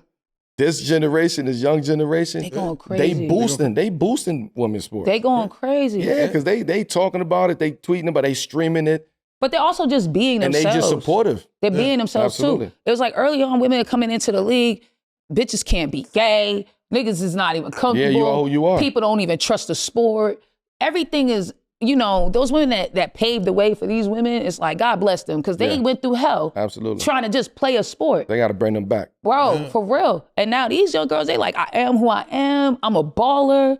They bumping chest hard. They be over bitches. Let's go, nigga. We fucking playing, bro. Step over shit. Yo. Like, yo, fuck out of Yo. here. Arguably the face of the sport right now, Caitlin Clark. You know what I mean? She's out there. Generational talent. But she had, you know what I mean? She had a couple situations on the court. You know what I mean? There's clips of her wilding, you know what I mean? Like, you know, cussing at refs. Not wilding. Not wilding. Just Not playing wild- the game. Just playing hard. Playing you know the what I'm game. saying? Playing hard. Emotional. Yes. You know what I'm saying? But Invested to the point, in what she's doing. Right. But to the point that her pops was even like, yo, Calm the fuck down. calm down before I hit you with the cocotazo, bitch. Cool it. You know what I'm saying? Chill out. Is she wilding or is that just like that competitive, that greatness? You know what I'm saying? Oh, banging a basketball off her head. I was watching that game. I was like, yo, this is why I love women's basketball. Cause she up 20-something. 20-something points. She banged the basketball ball. That's what I said. She was frustrated though. I say you up 20-something, but that's why I loved it. I'm like, she's in the game. They was fucking her up out there, man. She's in the game. She was frustrated. They wasn't giving her calls. Nothing. They was fucking her up. And it's her senior year. This is her shit right now. I want that. I don't think that's wild, and I want you that. gotta show why though. The ESPN should have shown why she did that. They was fucking her up. They hit her with the elbow in the neck. You know, they was tearing her apart, man. They were. Physically though, they was getting at her. Elbows to the face. But Virginia had them. I seen that shit in slow-mo. Virginia had them. Yeah. Virginia fucked up. It was that 3-pointer, that first block 3. She should have took that 3. She should have did what they do, and she should have drove the ball. You saying, Pops? Stop. Yeah. Cut it out. We might have you come on here to do the women's sports Bro, she should have drove the ball. On the you show. know what it was on that 3 would piss me off because I knew they were going to do it. Yeah. I literally said, don't do it. Just bring it in and get your points. But it's like, you're young. And she was looking for a big tournament moment. Yeah. That's all that was. 'Cause it was March like, Madness, it though. didn't make March any Madness. sense, bro. I was like, this don't even make get no high sense on to some do vibes. right now, bro. Yeah. Just get your money. Yeah. Just go in there and get your money. Yeah. But it was like she wanted that splash moment. We did it, niggas. And it's like, bro, now you finna lose, bro. They fucking Caitlyn up though, man. They was fucking Caitlyn. They get her ass, bro. Caitlyn They hitting her with the Jordan rules. It's Caitlyn Clark wilding. To me, this is another thing too. You gotta understand. These they young. But I don't think she's wilding. No. I don't think she's wild. I think we not used to seeing women emotion like in the public like that, in the sport like that. Like we used to it being proper and and having sportsmanship and like you found somebody, you pick them up and say I'm sorry. Like we women, like we, you know what I mean? This is what we do, but basketball is different. Just that passion, bro. She's doing what she's supposed to do, and the Pops is doing what he's supposed to do. Because I don't even feel like it was more like you. It's just like, yo. Don't get too text. Also, don't let these niggas see you sweat. Now you looking frazzled and dazzled, baby girl. Yeah, and that's not how we play. And that's not how we play basketball. So just get your head on and do what you know you got to do. But all this yelling and stuff, now they looking at you like they got you off your tilt, and we ain't doing that. That's why I feel like it was. You don't got to go any more deeper than that. Like that's more like, yo, stop playing. Like, you know, that's just a different conversation. Mm-hmm. Like, especially if you her, like if you Caitlyn Clark, like I'm as your dad, I can talk to you like that. Because we have this rapport now. Now that you playing this game right here and you in a situation, I can speak to you like that because I know I'm trying to get you somewhere else. Mm-hmm. Right. So what the fuck is we doing? Like, fuck is we doing? You know what I'm saying? Oh, can I ask you a question? Though? Absolutely. As a father who has a kid who plays basketball, who's nice, me and my homie was talking about this. Like, do you feel like I was like, it gotta be an extra oomph if you could make your daughter that thing. Yeah, it's different. I think it's different. Right? Like if you, so as like his like for him, like Caitlyn's dad, like that's what you I'm saying. sitting there like I know what I had to do to get you to this point. Like we had to really lock the fuck in. Like we had to lock in you had to commit to being this player years ago, growing up as a kid. So you had to be dedicated. And I had to be dedicated with you to go through this process. We've been hit with every type of situation. So when you get in that type of situation in the game like the other night, and if I have to say something, then you wildin'. Yeah. Because I don't have to say nothing. We already put the work in. So you forgot. You forget. The game is should be easy to you because we went through this this journey. So if I have to say, yo, mommy, what you doing? That's a lot. So now I might have to change my stance on if she wildin' as a dad. Yeah, you wildin' because we put too much work in. I understand that the emotional connection in the moment, but you being emotional for the wrong reasons. You ain't getting the calls. You getting fucked up. We built for this. What is we doing? Nah, mommy, come on. Do you go through that with your son? Sometimes watching him play, like, bro. Yeah, but I'm hell yeah. Because it's like, I could talk to him like, yo, what the fuck are we doing? Like, but because we built that aura, like I don't have to say much to him. For you to say much. In the games, right? Like he know, I just give him a head, all right, cool. What we doing? Little shit. You get what I'm saying? But if I have to like, yo, fuck is you doing? Then he knows like, I must be fucking up. Because he ain't gonna bark on me like, you know what I mean? Yeah. He ain't gonna bark on me like that. So I felt where Caleb Pops is coming from, man. But if you can build like, pick your little girl and build her That's like to be special and like a hitter, a sniper, like that's crazy. That is crazy. Yeah, that's what I was thinking when I was watching him. I'm That's like, nah, crazy. he did something else. So he like, come on, That's bro. a different commitment that you gotta have on the girl side than the boy side. It's a different type of commitment. Word. Because it's sensitive.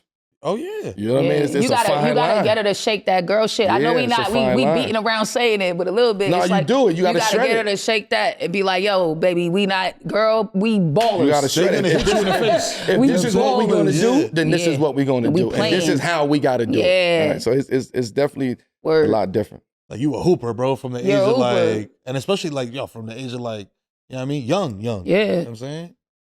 Man. You gotta like really check her sometimes and like put her down there. He got game. And then pick her up. But you really gotta put it down there. I keep telling you. Yo, bro. Word, you gotta be Jake. You gotta be Jake out here, bro. I'm telling you. You gotta kick the ball and all that, man. You gotta let shit be known. On both sides. The boys and the we girls. both grinding The boys here. and the girls. Yeah. The moms can't come out here, man. Bro, do it to him in the ankle You know bracelet. what I'm saying? Like, what we doing? Gotta do it. Especially now, where it's static everywhere. Social media causes static, right? Everybody's being recruited. Everybody's on these same circuits. Girls don't like girls. It's life. Yep. So now we just actually seeing it. We ain't see it before. We ain't have it. They wasn't on TV. They wasn't on social. We couldn't see it before. Now we actually seeing it. These girls is actually, they want respect. They want respect from the rest of the world too. Like we here, like we play physical, we dive on the floor, we fight, we do everything. Catch elbows to the grill. Right, so we actually seeing it now and live.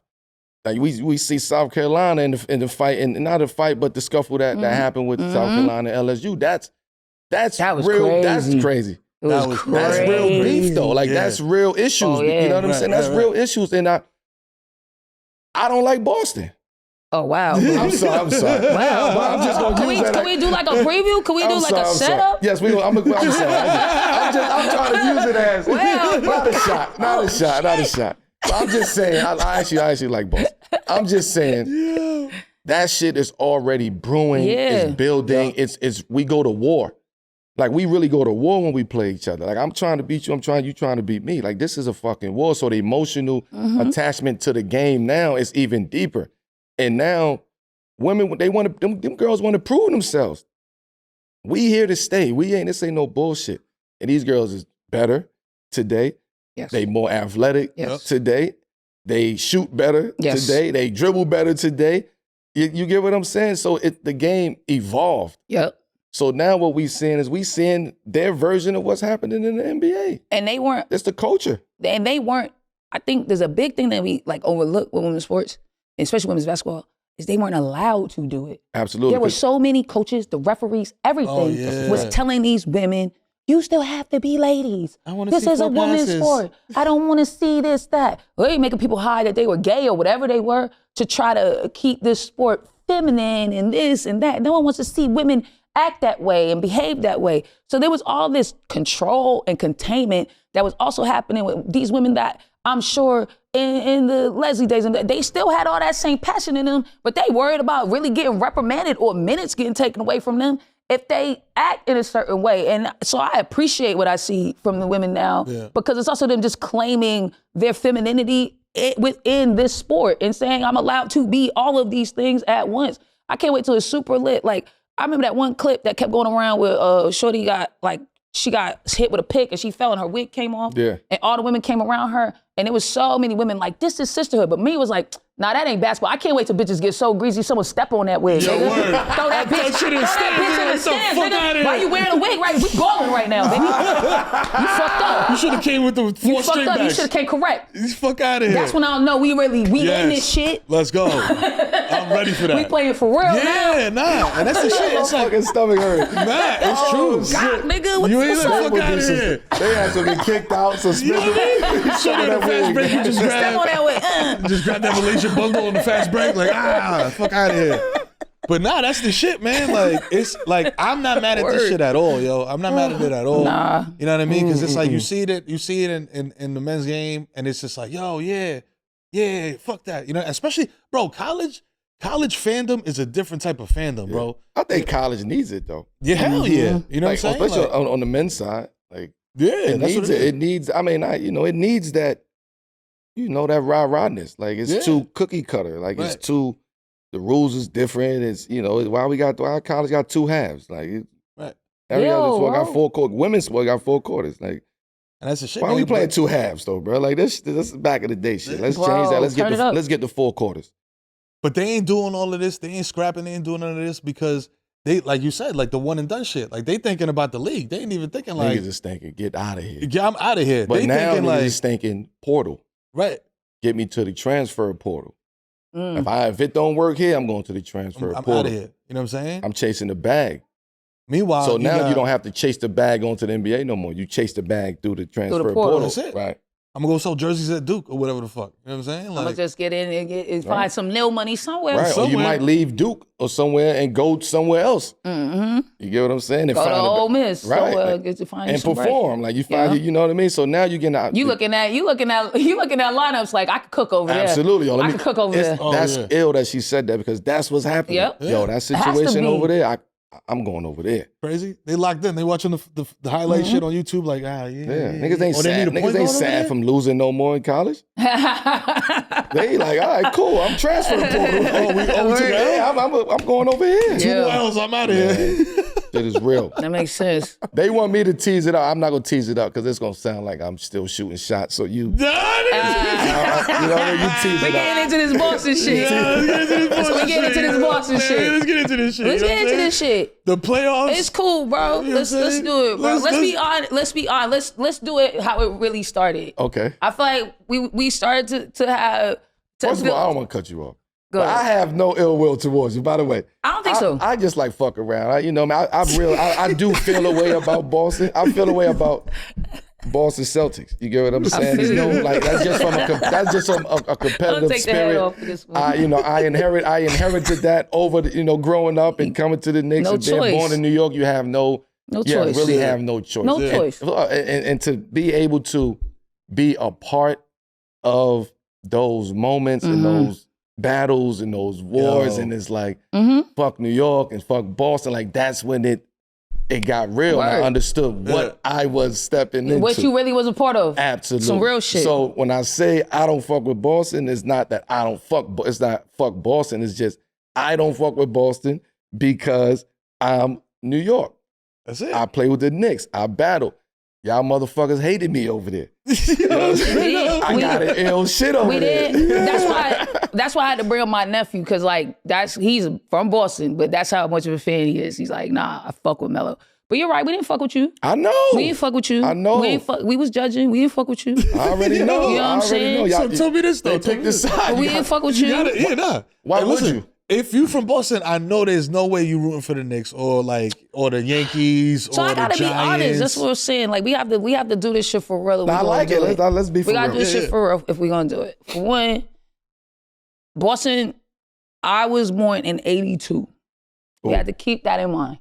So there's a long time where Boston is garbage. But I love basketball. So there's a while where I'm a grifter. I'm not gonna lie. I'm just picking squads. I got different squads every 2 years. I like these niggas. I like these niggas. I like these niggas. So there's a time where I'm a big Sacramento fan. I'm fucking with Webb. I'm fucking with Wills. I'm fucking with Peja. I'm like, these boys might be able to do it. But Webb fucked that up. But whatever. C-Webb, I fuck with you, C-Webb, as like, whatever. But like, you really hurt me and you pissed me off and you owe Peja something for really stripping him of his best years doing crazy shit. See, Webb would do a lot of crazy shit, bro. You're a real fan, champ. I fuck with basketball. You're a real fan. And I remember, it was the year they should have did it, nigga. Yeah. It was like they gonna do it. They could get by the Lakers. And they did this little, they be doing them little exposés on niggas, like what they been doing in the offseason. And this nigga C. Webb was working on his 3. he fucked him that whole season. That nigga stayed stopping at that 3. And I'm like, you big as shit, bitch. And you got Peja. You need to punch Why everything. the fuck are you at the 3-point line next to Peja every time? The lane was too clogged. Come That's why he had to separate But from bro, Shaq. He had to separate. Bro, then stop being scared of that nigga, bro. Somebody's getting that And do something. That shit pissed me off, bro. I'll never forgive C-Web for that shit. Keep going. So I had my little teams. You know what I'm saying? So then the Knicks was my team for a while. It's some blasphemous Boston shit. That's crazy. But they was, cause I liked Charlie. I liked Charles. I liked how they hoop. You know what I'm saying? So I'm not even all in on Boston till this gonna be fucked up. This gonna be out in the world. Till we what? Till we dump Walker. I hated Walk. I just thought we gave him too much. Cybertron. We hyped it too much. And they would do that weak ass Adidas commercial with that bullshit crossover. And I was like, I hate everything about this. Pierce is the guy. That's always just how I felt. I was like, y'all disrespecting Pierce because he's really working. He changed it. He's really doing it. Like, Walk to me, he just felt like sometimes niggas just be like, I'm in the NBA. That's how Walk felt to me. Mm-hmm. Pierce wanted Boston. He wanted that shit. Yeah. You know what I'm saying? And then when Pierce got stabbed up in the city, I knew it was over. I was like, this nigga out. Because since the nigga stabbed me in my jersey, I don't need to be here no more. We're violating. We're violating on a level I don't understand. Yeah, that's crazy. I need to be out the city. And that nigga stayed and he didn't really rag. Some niggas in the city like, he didn't. Because he said on that stage, he said he didn't know who did it. Mm-hmm. And niggas, he could have said, I know exactly who did it. Right. He kept it a buck. And not for nothing, after that shit, after Pierce got hawked up, that nigga was balling. Yeah. I'm not even gonna hold you. That was his 7 p.m. Bro, moment. Yeah, that That's nigga a fact. That was his 7 p.m. moment. Balling, bro. Fact. And that was when I was really like, I'm excited about this fucking team. And then he brought other niggas to the city, Garnett, Allen, which I don't even know how you get niggas to come when you got stabbed. That's crazy, because I'm not coming. Like, but you know what it is? You know what I'm saying? You know what it is? I think getting poked up like that and not only recovering, but recovering and playing NBA basketball. Which is why he is like that he is today. You know what I'm saying? I know. It's That's like, why I be like, let Pierce do what he let him want. do what he let him do what he Let Pierce do. do what he want. And he could come to the city of Boston. That nigga get love everywhere. Pierce could go anywhere. He don't get enough. He don't get enough credit. No, he don't. He don't get enough credit. Paul don't get enough. He was a real one, dog. Like, Paul is a real one. I remember this nigga did a commercial for New England Medical Center because that's who gave him the blood transfusion. Like on dogs. Like, nigga, he like on dogs, bro. I fuck with Paul Pierce. So Pierce changed the energy because also he was black. You gotta understand, Boston's a white ass city. It's a team that tried to always believe in whiteness. They was always looking for the next Larry Bird. They wouldn't really, they was delusional, nigga. They wouldn't really recruit real niggas. When they did, they wouldn't really give them that spotlight. They was the opposite of Hollywood. Bro. LA was Hollywood. Boston was blue collar. You know what I mean? You coming to work. So like, Pierce being like black and like we in here, and then he brought Allen, he brought Garnett. Like, he's from Compton. And he's from Compton. Nigga turned it up. That's when I really was like, this is my squad. But it took a while because it was a long transitional time in the city where it was just like, I can't care about this because this is really nothing. It's that hockey players playing in the Boom. 80s. Yeah, the right wing playing. You know, and that's just my story. I know some of my niggas gonna see this like, nah, forever. But it wasn't forever. Nah, you are Boston forever. Like you are, it is what it is. It ain't, like but whatever we was on. Whenever we was playing, I'm cheering, you know what I'm saying? But I get it. Especially I get the face of the city. The city itself, there's black people there. We're there like a motherfucker. If you wanna come and see it, you could come and see it. But you could also never see it. Two things could happen in Boston. And a lot of people have one impression of how the city is, so that also make them hate the team. Right. You know what I'm saying? I like the city. So I get that part of it. I don't know if they fuck with me, but I like the city. And I was worried. I was like, because we was becoming friends at the Knicks games, and I was like, I gotta tell this nigga. I feel like you gotta wear the Pierce jersey. I gotta tell this nigga from the town, bro. I already know what it is. I knew what was going on. I already knew what was going on. You know what I mean? I wasn't gonna make the block hot. I just I knew exactly what was going on over there. You know what I'm saying? Like my thing with Boston was it was a deep situation. It was battles, man. It was battles. I'm talking about hotels and walk outside the hotels and can't go to restaurants and like Word. Niggas spitting in your sandwich. You know what I'm saying? Not one you know what I mean? Like not one to go eat, but like taking late night walks and you know what I mean? Like, but you could have called, like, I wish I would have, because you could have called niggas, you could have came ate with us. I had my spots. So You know what I'm I had my saying? spots. The hood would have been like, you good? You just Yeah, knew sandwich. no. You just knew where not to go. Yeah. Right. You know, because most times you think of Boston as a bar town. Like, you know what I mean? Like, most people come in town, they want to hit the bars, and hotel is next to the bars. So that's where the fans is going to be. Yeah. At. But when you know how to move, you know where to go to, who to tap into. You get what I'm saying? Yeah. And you do what you do and eat comfortably with the white napkin on you. You know what I mean? You eat comfortably. You know what I'm saying? I was real comfortable in Boston. Shout out to those that know. I was real comfortable in the game town. Yeah. You know what I'm saying? So my deep-rooted beef with Boston is just on court. Like shit is I know you can't be one or the other. Like it's not the city of Boston. It's the Celtics. You gotta lock into one or the other. That's why like I feel like especially this being here. Yeah. Playing and like wearing that across your chest. You gotta buy into all that shit. I bought it. I did buy into it. You do. Yankees, Red Sox, I was buying into it. You got it. Rangers, Bruins, like all You got it. You got it because it's real, bro. Word, it's yeah. not, it's real. Bro, you go to your hotel room during the playoffs, they playing all Boston sports on purpose. Every channel. No, can't play nothing else. Every channel. You in that bitch like, God That's why I love my damn. city though.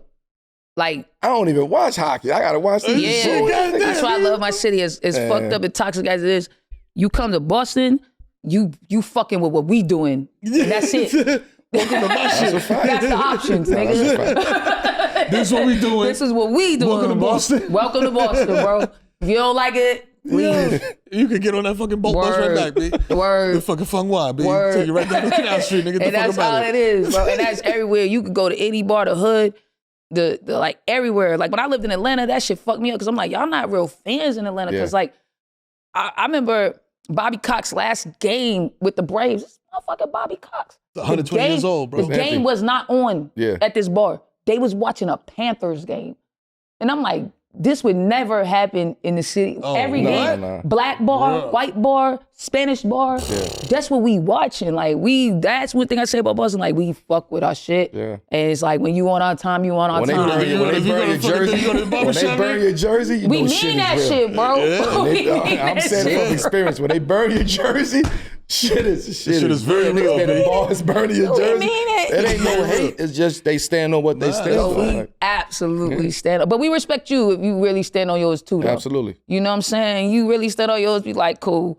But yes, we it's crazy. City crazy for that. The shit, they crazy, but hey, shout out to them. Because, yo, like you said, any place you go to, B, you go to Dominican spot, hey, how HWIorFOH? Yeah, let's go, Poppy. You know what I'm saying? HWIorFOH. But speaking of the squad now, you know what I'm saying? I know you confident, B, because you got HWIorFOH, Poppy. Listen, you say my name wrong, I'll give you cocotazo one time. That's it. We talk about Jason Tatum all the time on the show as being one of them ones, right? Along with like Ant Edwards as like, you know what I mean? Like the future of the league, you know what I'm saying? You gonna get me to tell the truth. You got me fucked up, HWIorFOH. Like, you fucking me up. Carmelo, it's HWIorFOH, Poppy. You know his father is Tito. Yo, your posse name is Tito, bro. That's the most Dominican shit, because my posse name is Tito. Shout out to my do all Dominicans love Ortiz? Oh, bro, right? That's the crazy shit because that's my man. We love Dave Ortiz and the shit. That's why you got so many people from New York. We love Dave Ortiz. That's Red Sox fans because we respect and also give it up to Boston, real niggas. When he was out in Dominican Republic fucking with that nigga's bitch and they did him dirty, who came and got him? The city, nigga. The city, nigga. The Red Sox sent the plane. Get him out of there. And he wasn't even playing for us. Get him out of there. They being crazy. Yo, that's a fact. Bring Poppy home, nigga. They got what you his talking ass, about? bro. They airlifted that nigga out of there. Yo, Listen. Real city shit. Hey, man. We don't fuck around, bro. The organization fuck with you for real. Nah, you know your shit. You on time. You on time. You on time, bro. You know ain't playing. For real. We lifted that nigga out. What they doing down there? What? Come on. Bro, but he was wilding. This is what I say to all my... Sometimes you gotta get jiggy. Yeah, but look, man. Look, all I say is this. Like, fuck that. Ask the question. Yeah, listen, man. All I'm saying is this. Ask the question. All my Dominican athletes that are multimillionaires, don't go back home and sit in one of them plastic chairs from Costco in the hood, Macking. like just macking, bro. With the little cup. With the little cup of, you know what I'm saying, Johnny? You know what I'm saying? Like, come on, Can I tell you man. some real shit? I could have maybe got a bag of David Ortiz. At one point, he was trying to fuck me. This is crazy. Hold on. He'll never remember this. Nah, this is crazy. He'll never remember this, and this will sound like he will never remember this, and it'll sound like an absolute lie. What was this? I was sucking dick at the time. I was living a different life. I was working at the Sprint store, and I have a baseball to prove it. I was working at the Sprint store on Boylston Street. He came in with his daughter, young girl, came in to get a bunch of phones. Came in to get, I don't know, man, like 20, 30 phones or something. Like he was buying phones for all the family or something. The whole gang. Mad phones. So we doing all the phone stuff, and his daughter was in the store, so I'm just like, you know, giving her things to color on. This is a long process. I'm being good, and he was all like, you good with kids. And you gotta think, first of all, think Sam, I'm way less masculine, like 20, 30, 40 pounds lighter. You got the blowout? I got hair, I got the blowout, and then think about Dominican niggas. Oh, I still got ass. Oh, Okay. Boom. Think about Dominican men. I mean, Okay. Wow, boom, exactly. Wow. So he like, oh, you so good with children. You know what I'm saying? And I'm like, so good with children. you know what that means? You know what that means? I know.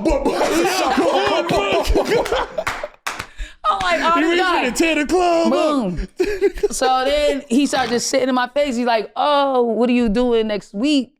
Do you want to go out? And he tried to get my number, but I was like, nah, David Ortiz. 'Cause I think a part of me knew I was about to turn to the dark side of the force. So I was like, I don't even need to be playing these games. I'm still figuring some shit out. And then he I ain't left. fucking with you, Dave. Yeah, I'm not doing all that. I'm not doing all that. That's not where I want The to go. last nigga you fucked being David Ortiz is kind of wild. I should have It's did crazy. that. You I end on fucked that. myself. The last nigga I fucked was a nigga with his mattress on the ground, so I blew it. Shout out to me fucking up. That was not what I should have did. You could have been in a mansion I in could have been Wisconsin. doing some other shit, cuz, but I played myself. But I got to sign You wildin'. I got to sign baseball out of it, though. Oh, Whatever. Ortiz, man. Yo, that's crazy. Word that happened. Word that happened. And Boston is the type of city where it's like, yo, you said that shit, and I believe every single absolutely. molecule of that I ain't fucking lying. story, B. That is crazy. And yo, listen, man, I hung around him a little bit. You know what I'm saying? Oh, my God. I can see that. Wow, mommy, you You know what I'm saying? you only fixing phone? What else Bro, you already know. you You doing? already know. I was like, I could have made life happen for me, really. I was playing around. Yo, stop it. Yo, so listen, man. The Celtics made some moves. You know what I'm saying? They made a couple moves. You know what I mean? Off season. Jrue Holiday, new member of the Celtics. You know what I'm saying? He stopped by the Draymond Green show. Friend of the show. You know what I'm saying? Fam all day. And Yo, did Draymond really choke Kurt? Yo, nah, come on. Niggas was saying he choked that man. Yo, if Draymond choked that man, he's a menace. Yo, I don't even know what to do no more. Yo, call us up. Nah, come on, man. That's crazy. Come on, man. All Oh, right. my gosh. Fine. Now, yo. Fine. So Jrue. Oh, shit. Drew's a member of the C's now. You know what I'm saying? And he went on Dre's show, who did not choke Steve Kerr, and is a friend of the show. And he was saying that he didn't like how he was traded from Milwaukee. You know what I'm saying? He said, at least let me know 24 hours in advance, not 5 minutes in advance. You know what I'm saying? Maybe I'm asking for too much. So is Jrue valid in feeling a way about how Milwaukee treated him? Or is it like no friends in business? There's no friends in business, but there's a fine line between respect and disrespect as a player. Like, I can accept being traded, but like, respect is, if you say you respect me as a player, if you say you respect your players, have a conversation with me. Especially a player of Jrue's caliber who did what he did in Milwaukee and was a pivotal piece to Milwaukee's success. So, yeah, it's a fine line between that respect and disrespect. And I do think that was disrespectful. They should have respected him enough to be like, give him some time. Because if I know no players, I know Jrue's situation. I know his family. I know his kids. I know what's going on. I'm involved in 2 players that's on my roster, not just a paycheck. Right. So because I know these things, I got to give you the respect as a man, though, to know that you got kids, you got a wife, you got family. Let's talk this out. Hey, we're going to trade you. You part of the trade. If this trade happens, you will be part of the trade. Let me just let you know. Like, let me give you some time to get the kids out of school. Work with your family. Go talk to your family. Not, I'm coming in to practice and or you call me 5 minutes before the trade happens. Or I got to hear about it on TV or some Woj breaking the news. Like, that ain't respect. You know what I'm saying? So that's the disconnect when it comes to organizations and the players. Like, it has to be some level of respect when it comes to making these decisions. We're not saying that you need to tell some people you got to hurry up and go. You got to be a part of a package like it. But when you have somebody and those people that's there, that's been there, that you say you respect at a high level, you got to have that conversation. Respect them as a man. Right.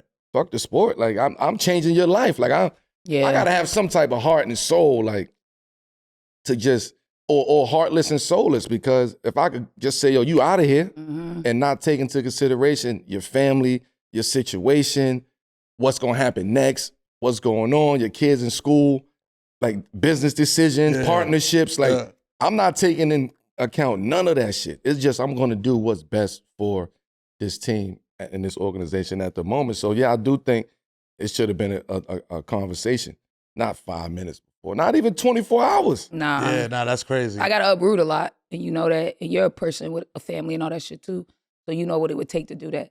So, yeah, you're right. It's just respect. Yeah, it's respect, man, and that's the fucked up part I don't like about the game.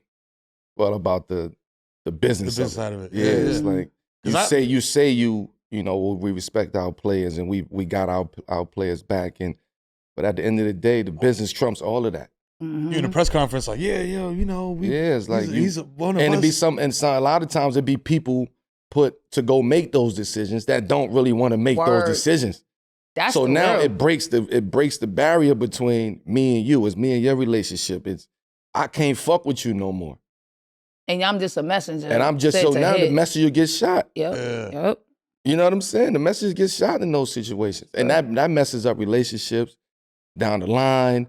You know what I'm saying? Shit that me and the GM or president made kind of built this relationship, this friendship, this rapport, and this level of respect. And now it's gone. That's crazy. Like, you ain't even give me a heads up. Yo, I seen that shit in baseball one time where it's just like this dude found out he got traded in the middle of a game and he hit a double and he was standing at second base crying. They zoomed in on him and bro was in there crying in the outfield and shit. I was just like, yikes. I had niggas get traded on the plane. That's crazy. What? Nigga, on the plane. That's crazy. Yeah, you in the air. Like, yo, bro, you got traded? Like, as soon as you land, nigga, yo, stay on the, you stay on the plane, stay at the airport, like. Bro, we got a connecting flight. Yo, we got your flight. So can you, all right, I know this is off me a little crazy. bit, but like, when that shit type of happens, they just send you and then they're like, we'll take care of your life over here and ship it to you, just go? Like when you get kicked out of an office? It's like you got 30 days. Like you got, like whatever you get traded to, you probably got like a short window of 30 to 60 days or whatever where the team got, the team has to take care of certain situations, travel, get you to that city, you know what I mean, put you up while you have time while you transitioning, so help you find apartments and, places to stay. But once you get traded, you're on your own. Like a lot of times family stays back because it's just too much of a change. Like, so family stay back. So now you on the road. So somebody like Dame Lillard, who was like, I don't do shit in Milwaukee. Like it wasn't a shot at Milwaukee. It was just like the way that shit went down affects that, and people don't understand That's how SNL was for me. That shit affects what happens. I got SNL. They was like, you need to move in a week. So I had to just leave my fiance in LA. See? And I just had to go to New York, and I was living at a hotel. I was at the club quarters right by 30 Rock, living at a hotel, going to work, and she just in LA trying to like shut our life down. Yeah. It's hard. That shit is crazy. It's difficult. Yo, that shit is a pain in the ass, man. Yeah. Like, yo, listen, on some pop culture shit, you know what I'm saying? This is very important. This shit came out, a lot of people was talking about it. Metro Boomin and Future, they dropped the highly anticipated We Don't Trust You. Album got a lot of features on it. You know what I mean? Weeknd, Rick Ross. But the record like that got Kendrick Lamar on it. And he's over here, he let the Mac go ring. Like he was just like cooking everybody.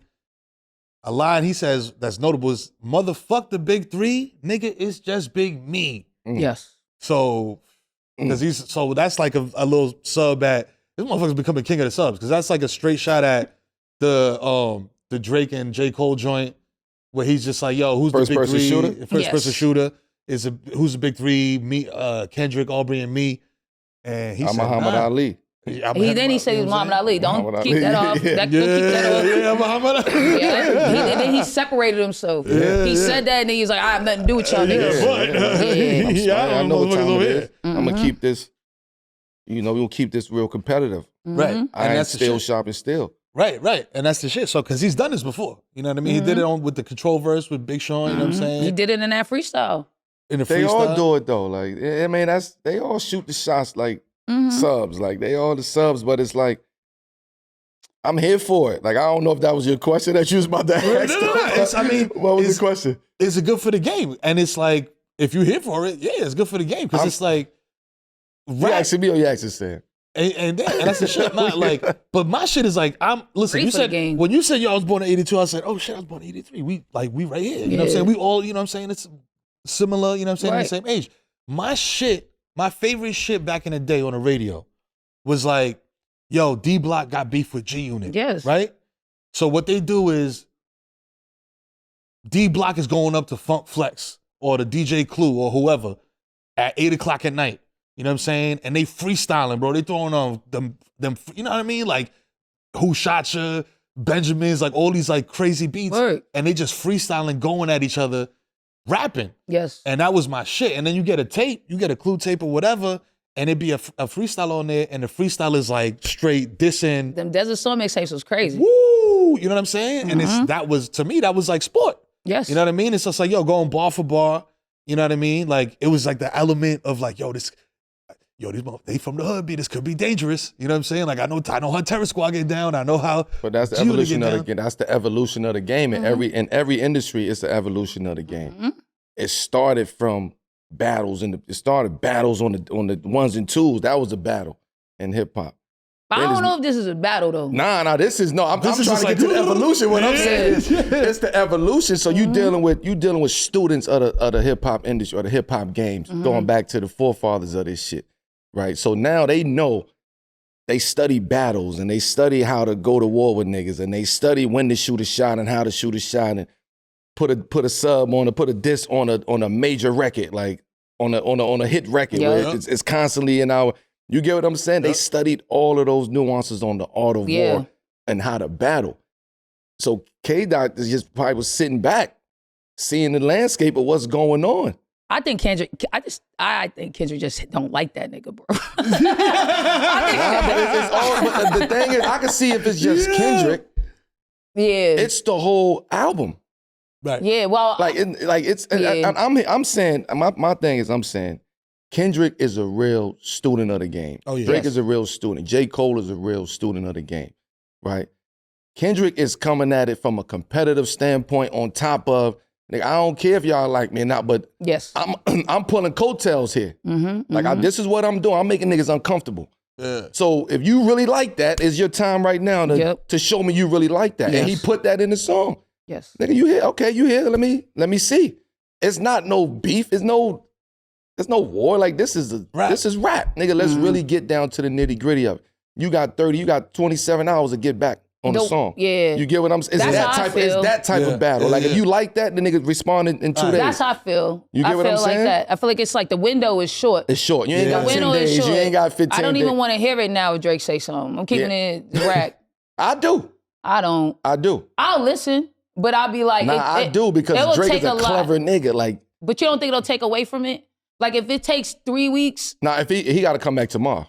If it take 3 weeks. Yeah. But that's the thing. Like, with Nas and Jay and shit, it was like.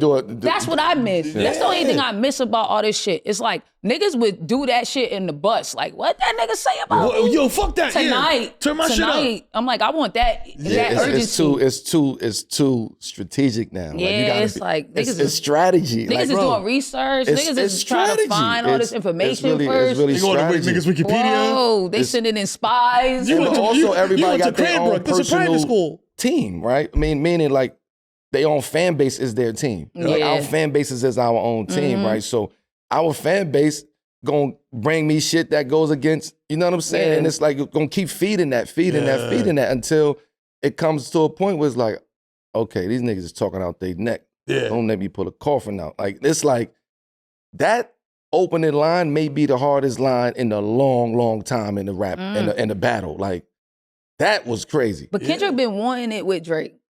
Yeah, because He Drake been wanting it with Drake. Yeah, but I Drake's supposed to be that. He's that. He is that, and he talks about. Kendrick keeps coming out. I'm one away from Mike. Kendrick keeps coming out and be like, fight me. I'm one away from Mike, nigga. That's how I feel. You know what I'm saying? I'm one away from Mike, nigga. Beat it, nigga. Beat it. You know what I mean? Like it's like they shooting shots at each other.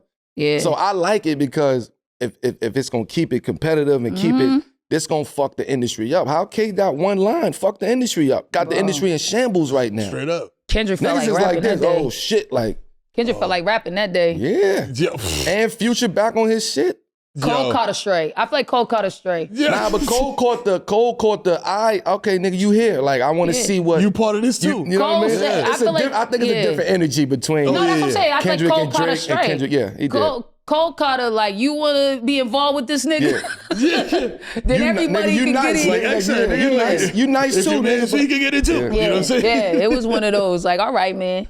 I like it, man. I like it, man. I think with Cole, it's more like we were saying, like It's competition. competitive, yeah. Like rap. Let's go bar for bar because Cole is more known as a.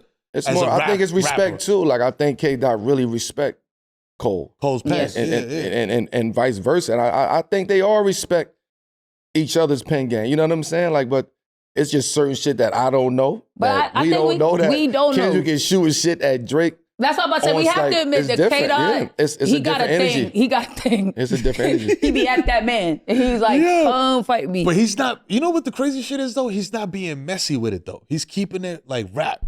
Nigga, Like, you know what I'm first person saying? shooter. Like, You know what I mean? hope you got triple switches. Bro, he But said it's a lot. still, it's like it's Come crazy. on, like, All Crazy your shit, but it's real dogs rap. getting buried. In It's Pet okay with all them Sematary, like, nines. but They like, gonna the see difference Pet Cemetery. I feel like the difference though between it is like, so like look at the Pusha beef, right? Where Pusha was like, yo, bro, this is personal now. Like I'm airing out shit that you don't want out there. With K-Dot, it's rap. Yeah, it ain't, It's like, yo, I'll bury your dogs in I'm bars. just talking directly to you. Yeah, K-Dot's not You know? doing no, Nah. I'm pulling out your secret shit. Nah, this nah. is No TMZ rap. shit. We're gonna keep this on pen.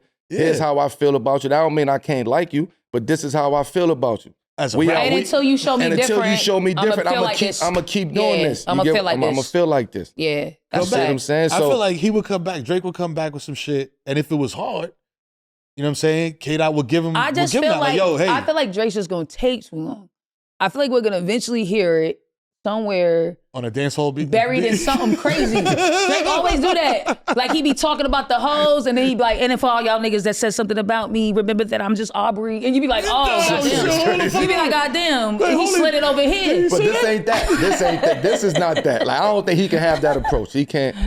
He got to bring Fresh Montana out for this one. Honestly, I'm here for it. Like I'm here for All day. this competitiveness. I'm here for them. I'm Absolutely. here for them rooms. Them DMXs, Jay-Z's, Biggie Smalls. Like All that. niggas just wilding and disrespecting each other, but in a way where it's competitive. Like nigga, you ain't better than me, but Yes. I respect you. But you got to show me why I got to respect Yeah. you. Like I hear all of the, you know what I mean? Yeah. I'm Nigga, gonna dunk on you. Prince outlive MJ. Nigga, like Bro, you get what I'm saying? Like these are straight darts. bro, they was like, I'm not fucking around. I'm right here. I'm not fucking And multiple nigga bums.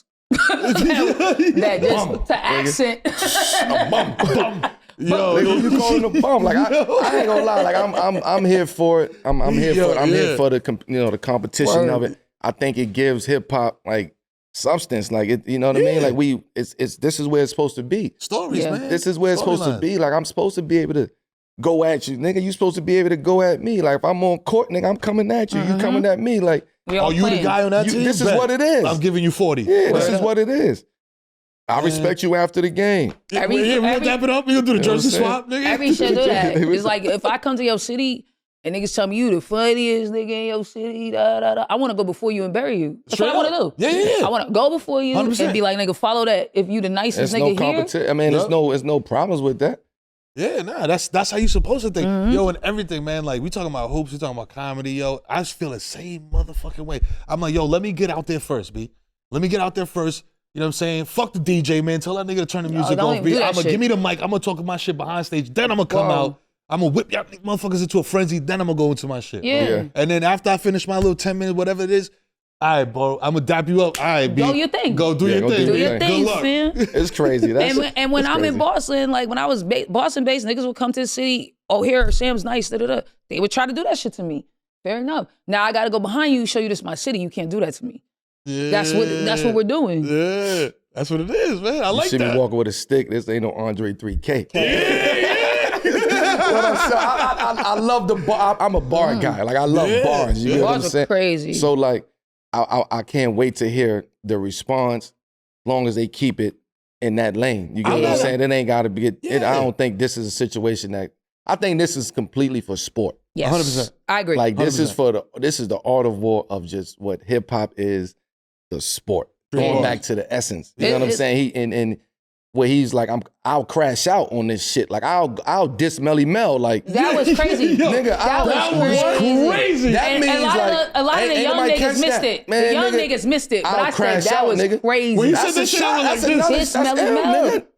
Diss Melly Mel, nigga. He Yeah. crashed out. That's what Yeah. he's saying. Like I'll crash out and diss Melly Mel if I Yeah. have to. If I have to, bro. That was crazy. Nigga, that's A lot of crazy. niggas missed what that was. That's crazy. and I was nigga. like, that's crazy. Let me tell you something. It's a meme of you. It's a meme of you. It's like a gif or some shit where it's like you know how niggas use reaction. The reaction gifs is you being like, "Word, bruh." That's how when I heard that bar, I said, "Oh, word, Melly Mel." I'll Bruh. crash out, nigga. I'll Like, crash out and diss Melly Mel. I was like, bro. First of all, have you seen Melly Mel? The nigga look like he could pick up behind the Civic. Yeah, but he You know what just I'm he more saying? saying it like out of respect. Like, Yeah. Like I'll take it to that I'll level. take it to the forefathers of this shit. Like,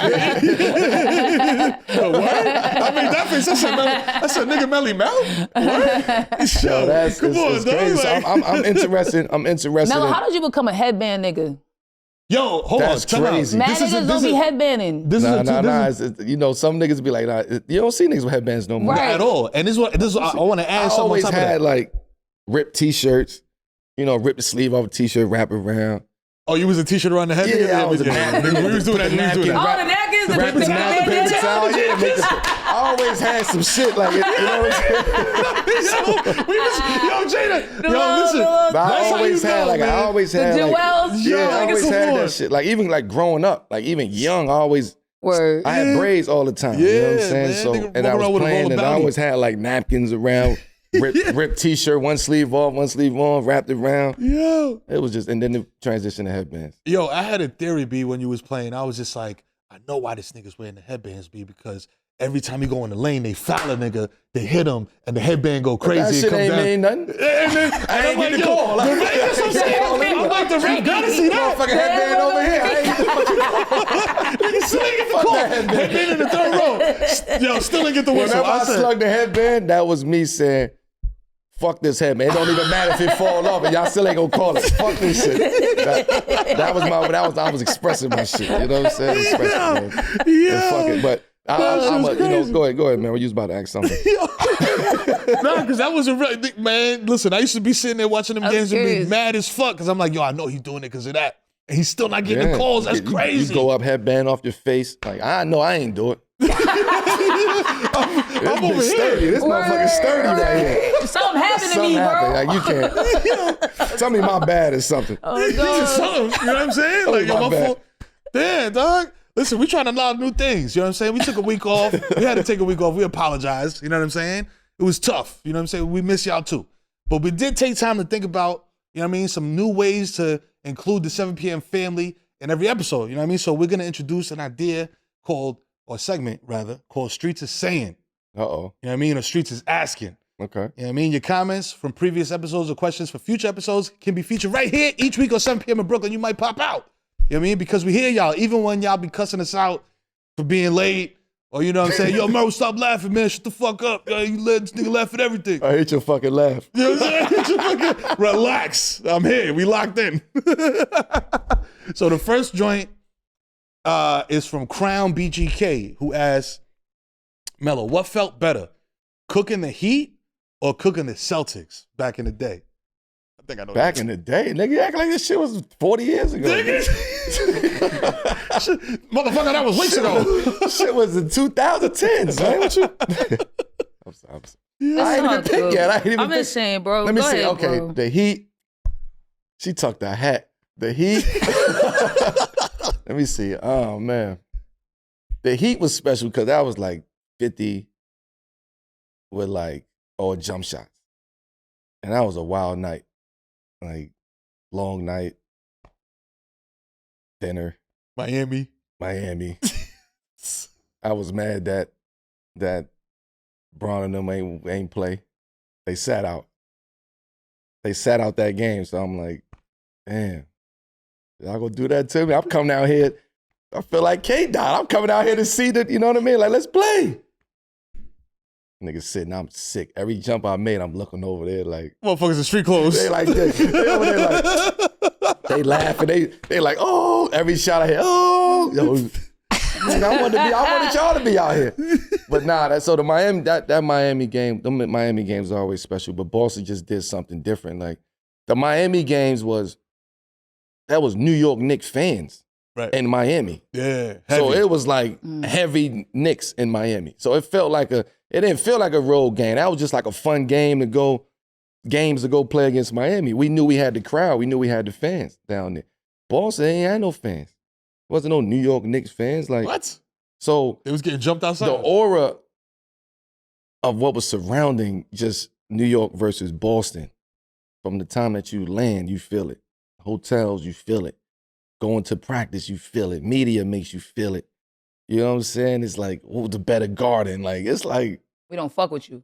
You know what I mean? Like, we got the garden here. We got the real garden in Boston. Like, it is the real garden. You get what I'm saying? Like, that parquet, bro. I don't know, man. You got the garden, okay, and then you got the Mecca. Like, what's a king to a god? Like, oh, wow. Yo, you know what I'm saying? Like, hey, you know understand? What? So it was like, you felt.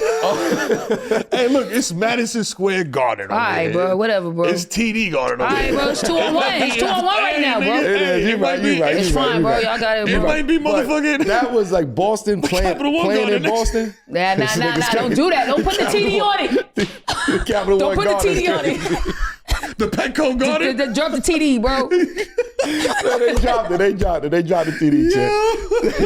No, but I would say Boston, because those games was fun.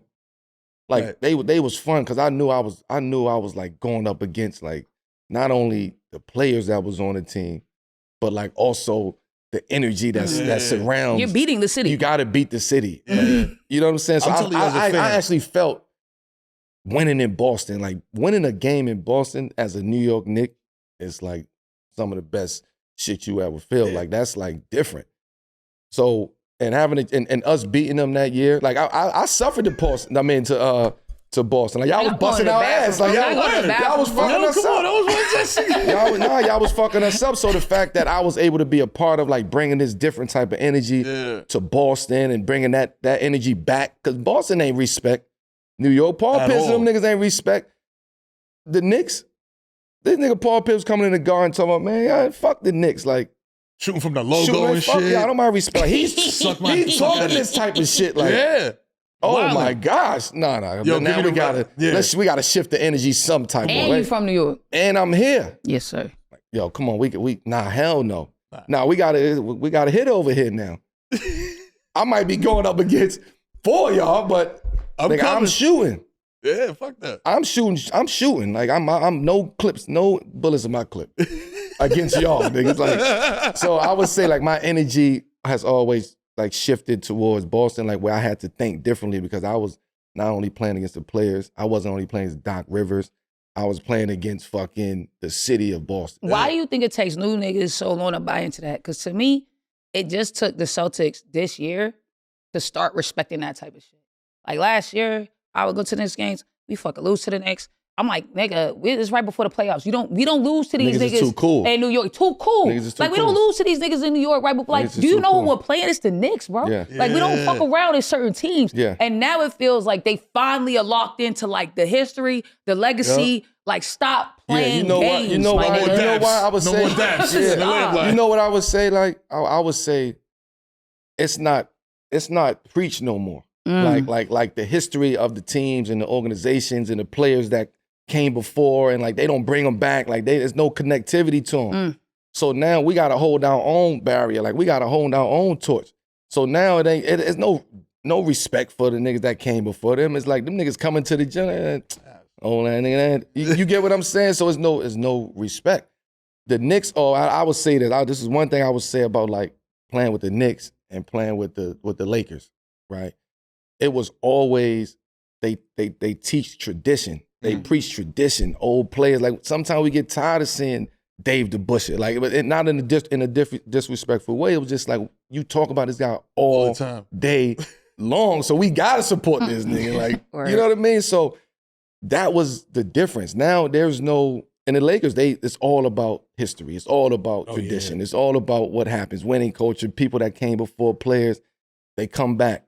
You get what I'm saying? Yeah. These organizations don't do that anymore.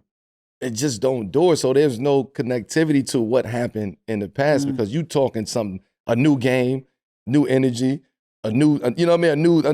A new genre. This was damn near a new genre in a sense, like what they doing out there now. So there's no connectivity to answer that question. They don't preach the tradition and the history of the teams and who was really doing what. The only time you hear about somebody on the list who did something prior is when a current player on the Knicks or a team surpassed that player. Break the record. You get what I'm saying? That's the only time, and then you want to bring them and wave your hand like, nah, this ain't that type of time. You got to bridge that gap, man, because what will happen is you will forget the history. We will start being blind to the history. Just like life, we get blind to the history of slavery. We get blind to our black history and our culture. So the more like that hip-hop, you get blind to it. Like that's why I always say like, timing is everything. It was a reason why it was Hip Hop 50 of this year. Yep. Oh, you know what I mean? Oh, last year it was a reason why.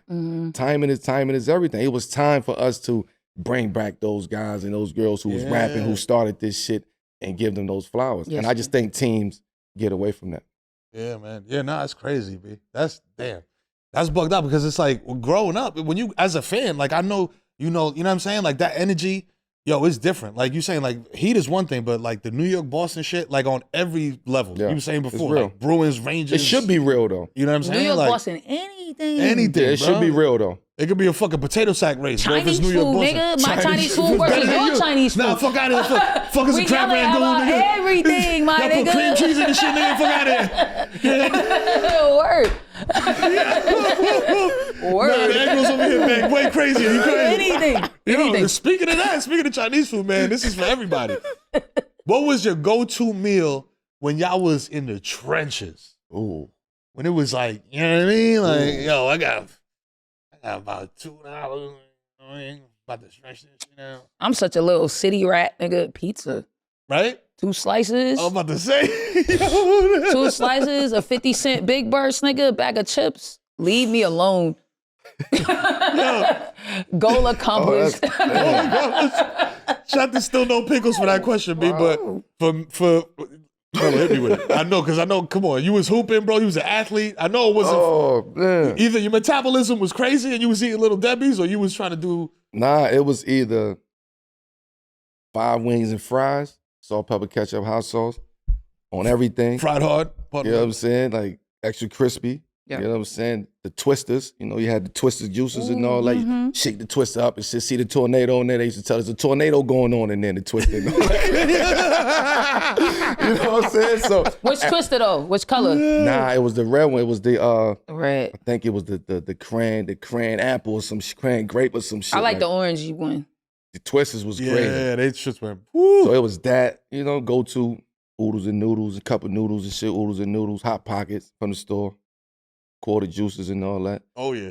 You know what I'm saying? It was just you gotta make it work. My shit was, man. Pizza was like later. Like, oh yeah. Baltimore at that time, Baltimore wasn't a piece of town. Yeah. Right. It's fried chicken, I was chicken, gonna say, yeah. chicken nugget boxes, 4 wings and fries, Yeah. cheese steaks, everything, no Chicken hots. spot. Like it's, we got carryouts. Right. That to me, that was my shit. It was the chicken spot, bro. Kennedy fried, Crown fried. We got all that shit late. You know what I'm saying? Yeah, And it we was did like, too. We wasn't really Kennedy fried. We Yeah, was straight Crown carryout. came late as fuck. Yo, Kennedy was holding your boy. Shout out to the Crown Fried niggas for really building a The legacy. Crown Fried niggas. Yo, word. Shout out Word, to they them. up to legacy, Shout out my to the nigga. Crown Fried They're niggas. building a legacy. When that shit entered so- Boston, I said, these niggas is really doing it. This They is a doing it. franchise. You think they all together? Yo, you see, You listen, think man. they all together?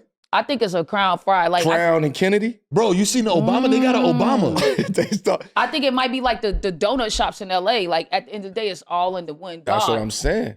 It's man, it might happen, but Crown that and was my Kennedy shit. is crazy. Crown and Kennedy, man, it's a conglomerate. You know what I'm saying? It is, bro. It's a monopoly. And they only in certain type of places, and you know what it is. And that's what it is. I was like, yo, if you see that's why I tell people all the time when they come to New York, yo, where should I go? I say, yo, listen, if you see a Kennedy or a Crown and you're not from here, bro, get the fuck Keep up out of it- there, keep bro. it Keep moving. it pushing, B. Take the train 3 stops downtown. You on the wrong side. You on the wrong my side. nigga. Don't go to the triple digit streets, B. Let's just stay out of there. But And every once in a while, you gotta bless a crackhead with a meal that's it. for good energy. Yeah. 4 wings and fries. Good energy. I'm Good saying energy. back then it was, you give them Gotta give them a little You give them a bless. chicken box. Yo, take Yup. this chicken Yeah, box. $2. $2, Give them bro, a chicken light. box Yo, for a here. bless. Nigga tell you everything that's happening on the Yo, block. and keep your energy right. Keep your energy right out here. Tell you everything that's happening. Word. Nigga, stop arguing with his girl and tell you the whole One time, business. everybody left out their house. Who went to work at what time? What car came? Nigga tell you every single thing. What every kid had on the block, every single thing. You know, Dog, he's a, that's crazy. you know, Miss Williams got a new car. Miss Williams got a new car over there. She Word. nice, a new Buick. You're like, man, what the fuck, man? Just go take your wings and sit over there, man. I Yeah. ain't trying to hear all this shit. Yeah. But yo, $2, man. Cheeseburger combo for Kennedy Fry held me down, man. Like they throw the fries in that bitch, can of soda, and a burger for $2, man. Skinny That shit fries. bananas. The skinny fries. The skinny fries, man. I throw the hot sauce in that shit, shake it up. You know what I'm saying? Yeah, man. Come on. And the soda. I love a can of soda. Cause you know what, A can honestly. of soda. I love a can I of do. soda. Cause when niggas give you a bottle of soda, you're like, Yeah. you sodaed me too Cans much. is Yeah, it's too different. Cans much. is different. I don't care. What soda though? What can? 20 ounces is too much. I'm a Sprite or a ginger ale nigga. Like Yeah. Sprite, cause Sprite is the black soda. Like Sprite took over the black community, so I feel very loyal to Sprite. They took Welch's cookies, B. Well, They took Welch's cookies. It was like, yeah, nah, it's Sprite I'm a now. Sprite. We coming for our corners. Sprite, Sprite is, yeah. Right, when they That's- had the commercials with the rapping and shit, Yeah, blowing up the crazy. spot like I was Nitro Bliss. Oh. Who's supposed to knock me out position? Chris. Chris. And then nigga. I'm like, give me that Sprite. I'm trying to rap. Give me that Sprizzy. Word. Niggas got the fucking the CD with the instrumentals on it. Nigga, you cover Sprite. Give me the Sprite, bro. Yo, yeah, nah, the bottles was too much. They was Bottles too much. Give me the Yeah, can. Hit me bottles, with a yeah. good can. But my pops fucked me up back in the day because he used to work in bodegas and shit. He was just like, yo, never just drink from a can of soda. And I was like, why? He was like, yo, go in the basement of the bodega and I'll show you why. And I was like, what the fuck? And these niggas using them shits as step Yeah. stools to get on top of shit. It's like, crazy you know what they I mean? doing. Yeah, But I I'm was gonna live like, forever, nigga, straight out the can. My immune system is good. That's what I said. Nigga. That's how I get sick. I got a hood baby immune system. Yeah, Out the can, fuck that. nigga. She's like, I don't have Legionnaire talking disease, about? all that She shit, eat a bro. vegan meal, she gonna be sick as hell. What on, did you man. give me? Pure vegetables? What the fuck is this, man? Where's my red dye number 40? What the fuck is wrong with you? Give me some Kool-Aid to put on these string beans so I can live. Yo. So, listen, man. So, free cheese 94 ass. Nah, that's crazy. That's Free that's cheese a is wild crazy. name, B. Listen, I don't want nothing to do with your scams, but Melo, we need to hear the story about the bus catching on fire during the 2008 playoffs. I don't. What was this? I got to get more information. Next show, I'm gonna tell you the information because I don't really. I remember the shit catching on fire, but we were so locked in that it was like we gotta it shifted so fast. Like we gotta go. Like we gotta, Yo, she's on fire next bus. yeah, like shit. Shit was wild. Like, but I done had bus catch on fire, playoffs, the nose of the plane, right, winning while we flying. Fuck, I was with Oklahoma City. I was with somebody. What? And we flying from Minnesota to Chicago. Shit is a 20-minute flight. But you're not supposed to go at a certain altitude. Like you're supposed to stay a certain altitude, right? Nigga, we went so high up and we flying into Chicago. To the point like the plane is like leaning, you looking like we looking down over the buildings in Chicago. Niggas like, yo, what the fuck is everybody like buckling up, scared? You know what I mean? I'm over that bitch. I'm like, looking out the window, I'm like, yo, listen, we going down, man. We going, and niggas like, yo, Melo, stop fucking playing, man. I'm like, yo, now I'm telling you, listen, it's over, man. I'm like, all right, I'm trying to psych myself out, like, but I'm fucking everybody else up, man. We was ready to go. He's like, hey, we guys. land, that shit, He said, y'all made peace. man, look. But in the air, we flying and we hit poof, right? All we hear is poof. And they like, oh, we hit a bird, like, right? They try to say we hit a bird. I said, man, it's cold as shit out here, man. There's no birds that's flying up this motherfucking house. Because black people were always thinking. Yo, you ain't gonna tell us anything. Birds flying over here. Delta putting out shit like, yo, south. Yo, it was crazy. We get off the plane. You lying. We get off the plane and they not letting us go to the front of see the nose of the plane. Niggas like, fuck that, man. We sneaking around. Nigga, the dent in the nose of the plane was this big. Nigga said, that's not a bird. That's not nigga, you was going too fast, nigga. That's what you was doing. I love niggas doing their own investigation too. Now we gonna see. Nah, we gotta see. Yes. It was too dangerous. Yes. Come on, man. So now I gotta get the rest of the story in the bus catch it on fire. But yeah, we be having issues, you know what I'm saying? Technical issues. It happens, you know what I'm saying? Even though we pros, we still go through certain shit. We shouldn't be going through the niggas telling us a bird hit us in the plane. Like that's why crazy. you can never do certain shit to black people, bro. Don't lie to me. Because we already expect cracker lies. So we investigate all cracker information fully. Yo, hold on. Say that again. What did you? You know what I'm saying? Like you want to hear this shit 2 or 3 times. You said a bird hit us? We doing full investigation. At 2 in the morning? I heard boof. You said it's a bird? Yeah, that was crazy. So white lies. We done had some Investigation scares and shit on it. The bus catching on fire was crazy. Like, but we had to keep moving. Keep it pushing, bro. Stop, drop, and roll. Roll the fuck off the bus.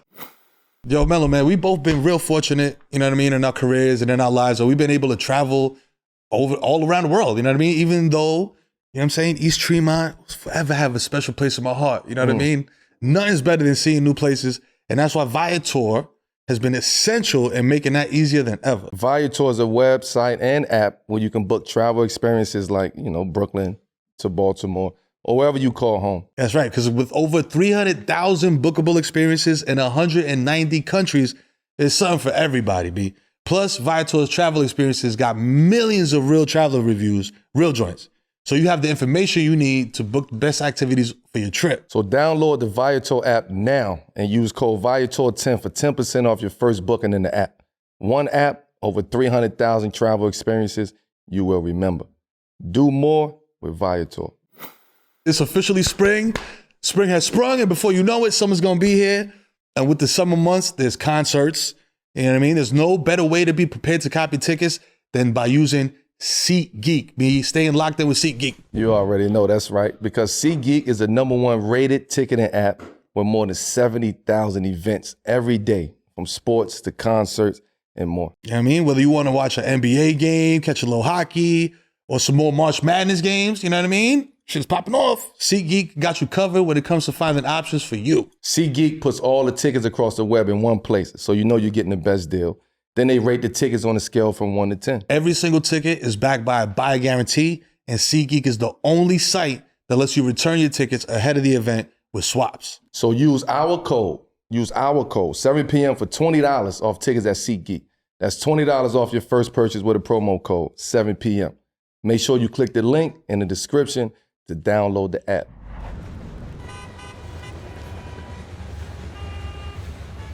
This is my favorite shit, and it's America's favorite shit. It's a whole show favorite shit. It's fucking with it or fuck out of here, Sam. You know what I mean? This is what we do. Every week, we come through with some things that's going on in pop culture, music, you know what I mean? Whatever it is. And we ask our esteemed guests or each other, you know what I'm saying? Are you fucking with it or fuck out of here? During the Super Bowl, everybody seen it. JD got cooked out of here, you know what I'm saying? Because his outfit, you know what I mean, that he wore during Usher's halftime show performance. But A few weeks later, Jermaine popped out in this fit, and man, whoo, baby, they getting them. So the first fit was the Louis Vuitton. That was all Louis Vuitton. The first one. That was all Louis, head to toe Louis. Okay. And now this is the new fit. Domaine Jrue. So that was the first fit.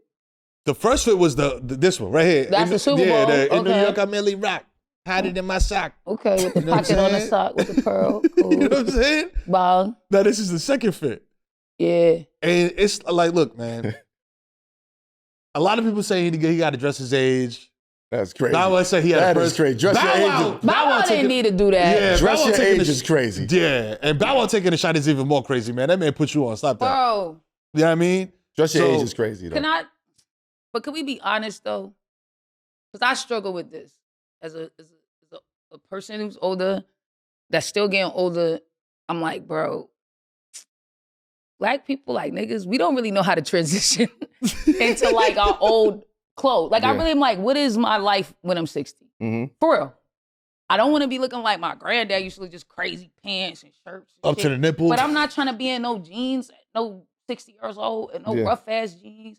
And I'm not trying to like you be seeing, come on, bro. 68 with you the be seeing them niggas with the little biker stripes on the joint. You like, yo, you fucking fine with a graphic tee on. Yeah. Like, nigga, I'm not trying to do that. No graphics on the jeans. No graphics on the jeans or the tees, really. No but patches. like, what does it actually look like to try? Because you still like, we love clothes. I love clothes. You can pull it off though. Right. You know It what I'm depends. saying? Certain people can pull certain things off. Everything's not meant for everybody. Word up. Right. So the question is, then also, also to add to that, Derek Lambert went viral for the I ain't fresh? Hey, I ain't fresh. I ain't fresh. You're not fresh. At all. No, sir. You just gotta take your L, bro. I love him. You ain't see this man? He was fresh. He was fresh, bro. They needed to leave him alone. Polo down, kid. Them young girls didn't know. Come on, man. And my man was fresh with Polo, the New Balance, the with clean, the you know what I'm crease, saying? Clean crease with the clean dry Air Max. clean. That's dry clean. I'm a 3-button polo. Like you know what I mean? I grew up on that. That's clean and that's all a dry day. clean pants. yeah. Right. Clean. Clean. So he is technically fresh. He's mad fresh. he technically He was so fresh. The cut was fresh. Nigga smell like a bounty sheet, bro. Like They you didn't know what I'm saying? understand. Like, They don't like these kids don't know what fresh is. First of all, these niggas be looking dirty. I don't listen to nothing these kids straight say. up. I really don't. I will risk sounding like an old nigga, bro. Yo, These kids look dirty. They look crazy. They're literally dressing like the kids we used to make fun of in high school. All them little dirty looking little golf kids Yo, that look the like they didn't anime wash their button-up. ass. They wash their ass. They dressing like these kids and then telling a nigga with creases in his pants, he don't got it? Nah, my man got it. Yeah, he was fresh. So look, Fresh. I fuck with the polo. I fuck with the polo. You know what I mean? So this is a question. The jeans with the sky blue is, you know what I mean? The matching is crazy. Come on, Right. I fuck with the polo. You gotta. It's flavors, baby. You know what I'm saying? So fucking with it or fuck out of here. The idea of having to dress your age. Ooh. She just said fuck out of here. It's fuck out of here because I don't do it. Right. Immediately. I genuinely don't do it. I So told I people all the gotta time, man. I gotta say fuck out of here. Yeah. You know what I'm Yeah. saying? Because I don't even know what that means. I'm fuck out of here. You know what I mean? It's I'm fuck out of here. Again, you gotta find your flow. Like it's when these, you know, older guys, you know, they be trying to dress to just fit in. Like, nah. Yeah. Find your comfort zone and what works for you. I know my shit is I like comfort. I like sweats, I like hoodies, I like varsity jackets, I like sneakers. You get what I'm saying? That's gonna always be me. And if I gotta turn it on, I'll go throw a tux on. But you gotta be versatile. Like I just think most guys that's that age ain't versatile. Niggas got one suit. We got one Everything. look. We got one Niggas got the dimension. court suit, the baby shower suit. We got one dimension. I think we gotta say the age where a graphic tee is dead. Like a tee, when I say graphic tee, like I might wear a Celtics tee or something. I might wear a Bobby Brown t-shirt, pay homage, like a little vintage looking joint. But when is it just like big ass foil letters? Like we gotta Yeah. we gotta Hustle tell, we gotta tell, 24/7. hustle all day, never stop. We gotta Nigga tell grind niggas, time. we gotta tell niggas when that's over. Like, hey buddy. Listen. Hey, Pop, let me put you on Pop. Take that off. Pop, Take you that off, 70. bro. I had to do it to my older it brother. ain't grind time. I hope you don't listen to this shit. But he had a shirt and it was like Fuck the world, you 80. it was like Calvin. It was like SpongeBob, but it was a hood SpongeBob, Yeah, and it was like, yeah. do it till you dead. And I said, Yeah, yo, no, you burn can't- that shit, bro. Come on, I dog. told my brother straight up. I said, that's crazy. And you need to, and I sent it to my other brother. I said, can't do yo, that. look what he's doing, bro. Nah, that can't is, do that. That is, I'm fuck out of here. You have to find your lane. You got to find what works. You got to find what works for you. So you gotta find the kill lane. that. gotta You find your definitely gotta lane. find a lane, man. I'm definitely fuck out of here as well, man. Like, listen, I'm a hoodie guy. Like you said, like I'm with cozy. 4U9s on it. And I'm a Bronx nigga, man. Like, you can't take a motherfucker from the Bronx and be like, yo, don't wear fatigue shorts and a black tee in the summertime, bro. That's the summertime uniform.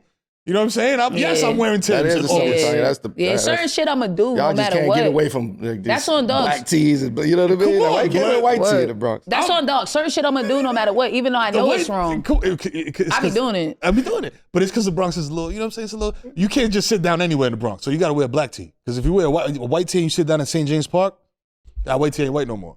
Now it's off-white. And I ain't talking about Virgil. That's it's like, this crazy, shit is man. beige. It got scuffs on it. We all match too much. I know it's That a shit. generational thing. Oh, yeah, nah. I'm a matchy nigga. Yeah, but sometimes I try to that's stop. how we grew up, though. I know, Yeah. but sometimes I try to stop. I'm like, you OD matching niggas, slow Yeah, stop down. it. That's how we grow It's up. too much matchy. You trying but to I throw a can't help little- it. I can't help it, bro. I'm a matchy ass nigga, bro. I can't help it. I can't. You know what I'm saying? Nah, I it's love the to hood, match. man. I love to match. I'm telling you, listen. I be seeing these kids not matching. I'm like, it look cool, but you also don't match. You don't match at all. You look crazy. It's about layers today. It's about just Yeah. all putting shit that, together. bro. But Like, my you gotta kids get unique with your You gotta matching. be It used to be unique with matchy, your matchy. Yeah. Now you gotta break You gotta it up. cut it up. You Yeah, gotta you cut gotta it cut up. it up. You You gotta gotta cut it do up. what's right. Papa, I a didn't fact. almost didn't wear this because I was like, the cream with the cream. It's too much cream. Nah, you good. You But I got the was like, brown I'm like, wave and all that's why that. I You know seen what I that mean? little pocket let me feel like I was good. Level You know what I'm pocket saying? and all that. Word. Well, you got now when it's designed to be. Come on, y'all gotta relax. You know what I'm saying? Because you know I blew a bag on this, man. I'm trying to flex. Stop it. You know what I'm saying? Like, Hold on. Think about flexing. We got fucking Mike Tyson, nigga. yes. 57-year-old. Let me tee this up. 57-year-old Mike Tyson is entering the ring once again, but this time he's fighting Jake Paul. Ugh. I think Jake Paul is in Puerto Rico somewhere. But they fighting in Dallas. Jake Paul is 9-1. I think he got 6 knockouts. Mike Tyson getting dropped by Jake Paul. Are you fucking with it or fuck out of it? Listen, man. I told motherfuckers, man, all I do every Monday night is go on Twitch and get smacked and talk about what's going on in the world. Melo Mondays. Mero Mondays. Mero Mondays, baby. You know what I'm saying? Melo Mondays too. Melo gonna pull up. He said it. We feeding the coin live on Twitch. I said this shit and I'll say it again, bro. We seen Mike, man. I said we all in the same age bracket. We seen Mike, B. We know Mike, man. This nigga fucked somebody up on a plane last year, bro, for talking too loud. He's 730, man. Look at this nigga. Yo, I think there's a, Mike ain't moving like that in the ring, huh? come on, man. Like, First 10 seconds, Mike is moving like that. you know what I The mean? last 2:15, Mike is gassed. He's gassed. He don't eat his ass up early. Mike, that's what I'm saying. But that's what I'm saying. Mike got 10, 15 seconds. I how got many a bigger 30-second opinion fights he about got? this whole thing, though. When is the NAACP gonna step in and stop letting this white man just knock out everybody black we love? Yo, That's listen, where I'm at. I'm so sick of this white boy beating up black men that Yo. are past their prime and doing this crazy shit and then Yo. riding around in cars and making rap videos. In Puerto Rico, though. With just Yeah. only white bitches. Like, he do We gotta make everything shit that popular. niggas We do, just- but he do it just with white people. Like, he'll do a whole rap video, but all the hoes be white, all the friends be white. All then the he hoes just be white. then he just run up, knock be out white. our heroes, go back and go to bed. Like, I'm tired of Yo, this nigga, bro. I'm telling you, Someone needs man. to step in. It's an injustice. It's So- like, dog, protect Mike. Like, don't even let this Protect happen. Mike, protect don't Mike. even let this happen, because if he does knock Mike out, It's over. It's what over. does It's that over. mean It's for over. us, bro? It's over. Yeah. What does that mean for us, it's bro? over. But this is the thing, like, so I called the If Mayweather he, Paul if he fight. knocked Mike out, God, what are we gonna Nah, do? man. Nate Robinson, he that gotta was go a fight L. Floyd. He gotta fight Floyd after this. Bro. But that's what I'm saying. So the He other gotta brother, fight. the other brother fought Mayweather. I was there. I called that fight. Yeah, What you yeah. say? He fought Mayweather. They fought. Logan. Logan Paul, the other brother. They fought. Yeah. I'm tired of shit on these the Paul YouTube niggas, and He shit, bro. won. man. Somebody won. So I'm sitting there, and I'm tired of these Paul. and the Paul brother won, right? In the decision. But that's or a whatever the deeper. fuck. That's a deeper issue, though. Not an issue, but that's a deeper conversation. I'm because tired of them, bro. he Nate sparked it off. You can't respect Mike Tyson if you call him Mike Tyson out. And that's what I'm saying. He So it's just just like respects money. this He was don't it. respect. What is this? And Yeah, bro, this is Floyd. the Logan Paul Mayweather fight, and this is crazy because Logan Paul's like 6'4", Yeah, and what happened? He knocked him out. and bro, and it's Floyd crazy beat the because shit out of him. Floyd was cooking his ass, but it was like, you know what I'm saying? It's one of them situations. Why are you even doing this? You know what I mean? And it's just like, yo, it's like this was money. This is a bag. We gotta retire our black people better. Like whatever we need and to hold them to a higher standard. Yeah, whatever we do for Mike, we need to do for Mike that he's not doing that. Yeah, we hold need him. to do that to Mike because it's like Facts. you don't got no reason to be with this dude. And from the beginning, he been duping us and fucking with us and doing bullshit. And it's like, no, bro. And you just keep running around, knocking niggas out. Beat up a white boy, bro. Like, who fucking go do something else? I'm over this nigga. The best thing that can happen. Like, yo. The best thing, I'm off this nigga. to me, is fuck out of here, Mike getting dropped. Okay. The best case scenario for me is like, yo, y'all remember the Holyfield fight, bro? You know what I'm saying? Like Mike bite his ear. When shit went left and he bit his ear. No. I'm not saying that. I'm not saying that. I'm not saying bite his ear. Mike too at peace. Mike too peaceful to. Nah. If he feel like he about to go, he might throw the towel in. Like, If Mike is losing, he needs to rip that white boy's ear off his head. Nah. That's what I'm standing on. That's what I'm standing on. Stand on If that you shit, gonna do it to Vanna, do it to that nigga. Yeah. At least then he get that, and maybe he'll stop Mike doing gonna all show this silly gratitude, shit. man. He gonna Yo. show gratitude, man. At the very least, I want Mike to get the Kill Bill, the Yeah. siren Yeah. in his And just headphone. go crazy just on for him. 10 seconds being just, I'm gonna be honest with you. I'm gonna I be want that honest too. with you, I bro. want I'm that gonna be too. honest with you. I don't think Mike has that anymore. But that's what I'm saying. You I saying think the he first left that. 15 seconds. Nah, I think that part of Mike has completely disappeared. Carmelo, you talking about the killer? Mike Tyson, the killer Yeah, that wants to eat your children. yeah. Nah, Mike still Destroy got you. that. No, he Destroy don't. you.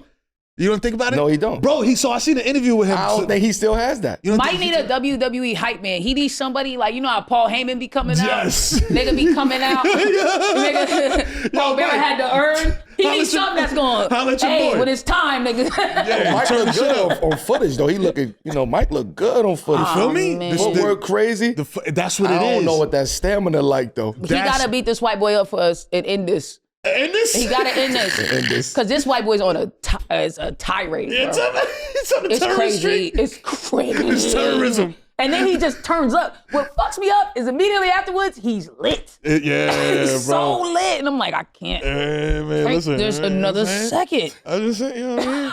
What is happening? He might be the penny, allegedly. So I'm fuck out of here. Mike ain't gonna get knocked out. Nah, Mike ain't getting knocked out, man. Fuck out of here. I'm fuck out of here, Jake Paul. Period. All together. Like, yo, we talking about the 7 p.m. moment, man. Shout out to Wale, my guy, who had an interesting take on Twitter recently about quote unquote American food. You know what I'm saying? He got some takes, man. Oh shit, Wale. Butter American cheese on grits. Sugar on grits is for children. Ooh. Damn. Ooh, okay. Smash burgers over them Flintstone-sized joints. That's a fact. Okay. Coleslaw gets too much disrespect. When done correctly, it's a blessing. Yes. That's a fact. True. Scotch bonnet on oodles and noodles. This one friend says. It's a hit. Okay. French toast over pancakes, no further questions. Yes. That's okay. I agree with all fucking those. with Wale the food connoisseur. Yeah, I agree with all All those. right. Listen, I do put sugar on my grits every once in a while. I ain't Nah, gonna shit lie. on the Never. grits is, come Never. on. Never. Come on. Never. Tell me That's one cream thing. and wheat. My God. On the left. That's My cream and God. wheat. That's My God. man. Nah, Okay. it's not grits. So now me and Farina then. It's fine. You know what I'm saying? It's cool. Yeah, it's cream of weed. He missed one though. If the grits, the eggs, the turkey bacon all mixed in one. Oh, like a little like cup. a bowl together. bowl you know, together. you do that, Crazy. you ever- Cheese on it You ever hit Crystals? with that's like the White Castle. Yeah, like yeah. that. Yeah, Crystals down south. They used to do it all in one cup. Word, Bro, you could order the cup. They put Crazy. grits on the bottom. with the cheese and all cheese, the sausage with your eggs. that. Niggas sound Bruh. crazy. We sound crazy right now. Yo, I'm saying, man, listen, I'm about to do that shit. I don't know why I thought about that dumb shit. I was down in Tampa and I went to the motherfucking Crystals. They say it's 24 hours. I pull up to the window. They like, what you want? I'm like, yo, let me get 4 doubles, this, that. But those like the White Castle. White Yeah, they Castle. got the It's little- like the little Yeah. sliders. Yo, this nigga come to the window and be like, yo, we only got 2 left, B. Have a good night, Chief. I was That's like, real. all right, bro. At least he hit you with the 2. Yeah, he was like, yo, here, motherfucker. I ate them 2 little dry ass sliders, man. Them shits was delicious, bro. I was Shout drunk out as to fuck. Crystals. Shout out to You fucking with Wale the connoisseur, fuck out it. I'm fucking with it. You know what I'm saying? He didn't have nothing egregious on here. I thought he was gonna say something wild, like, you know what I mean? These are all good takes. Like, you know, fucking oxtail is garbage or some crazy shit like that. You know what I mean? Like, Nah, he wouldn't say that. He can't say that. Yeah, nah, Him that's personally fine. can't say that. Yeah. Coleslaw do be getting mad disrespect, bro. Like, I it's love crazy. coleslaw. You know what the problem with coleslaw is? Coleslaw has a white connotation.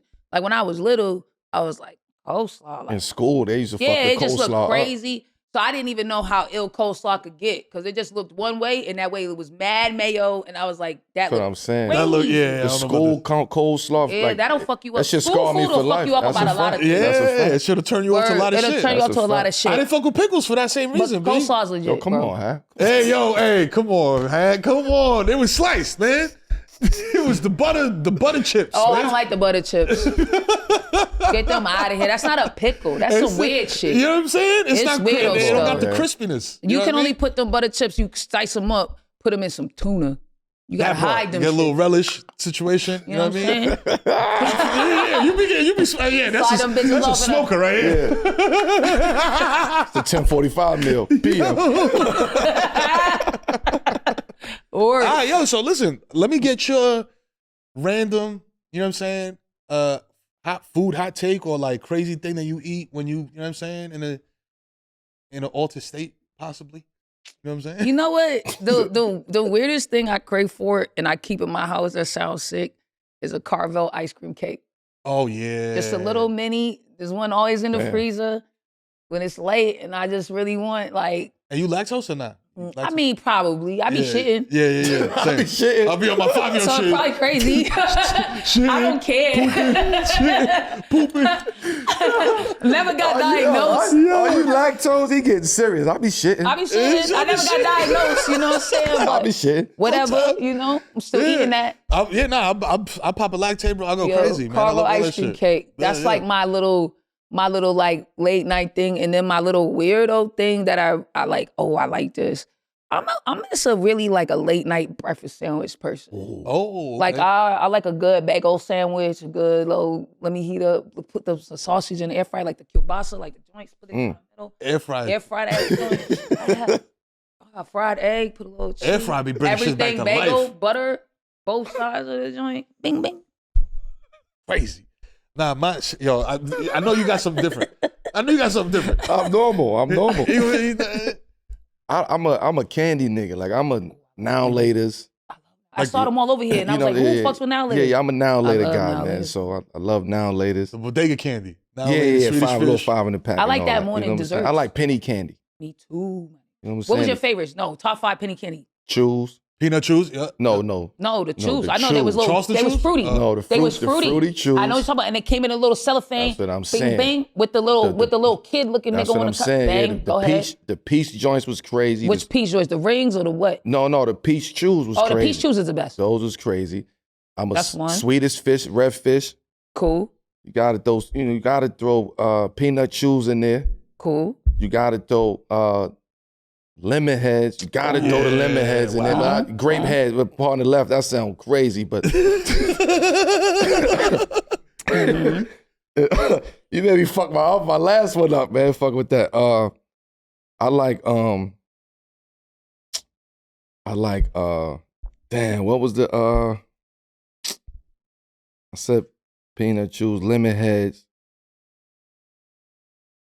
I think I ain't even gonna like Boston baked beans was Yeah. crazy. Yo. And Like, Boston comes back at the end. that's why I had to hesitate. I was glad I was forgetting that shit. But I ain't gonna hold you.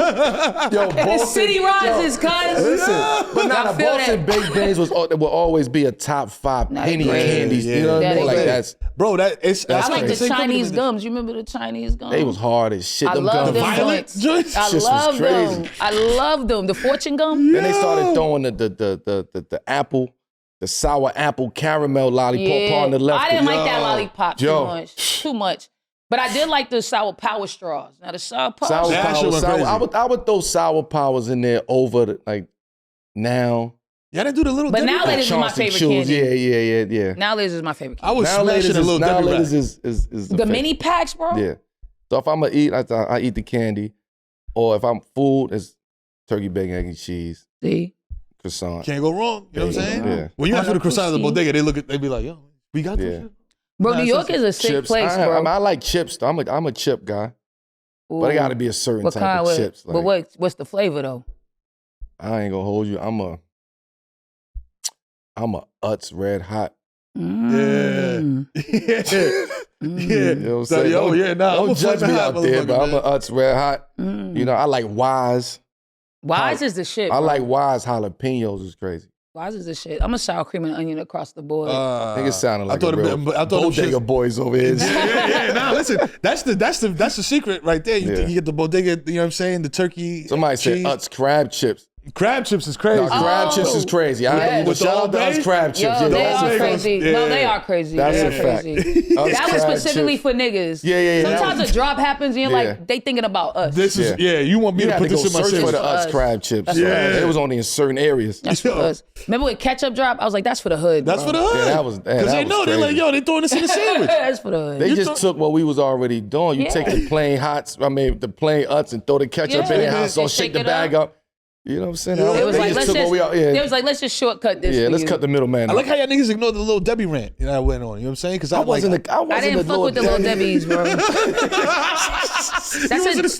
That's a different kind of kid. Yeah, I Every wasn't- time I watch some little Debbie niggas, I was like, y'all live different. Yeah. I get diabetes. Yeah, because it's like, I was hostess. if I'm gonna eat some know what I'm baked saying? shit, I Hostess want was someone cool. to bake it. I I was never into pre-baked brownie this. Nah, that. nah, I nah, don't fuck nah. with none of that.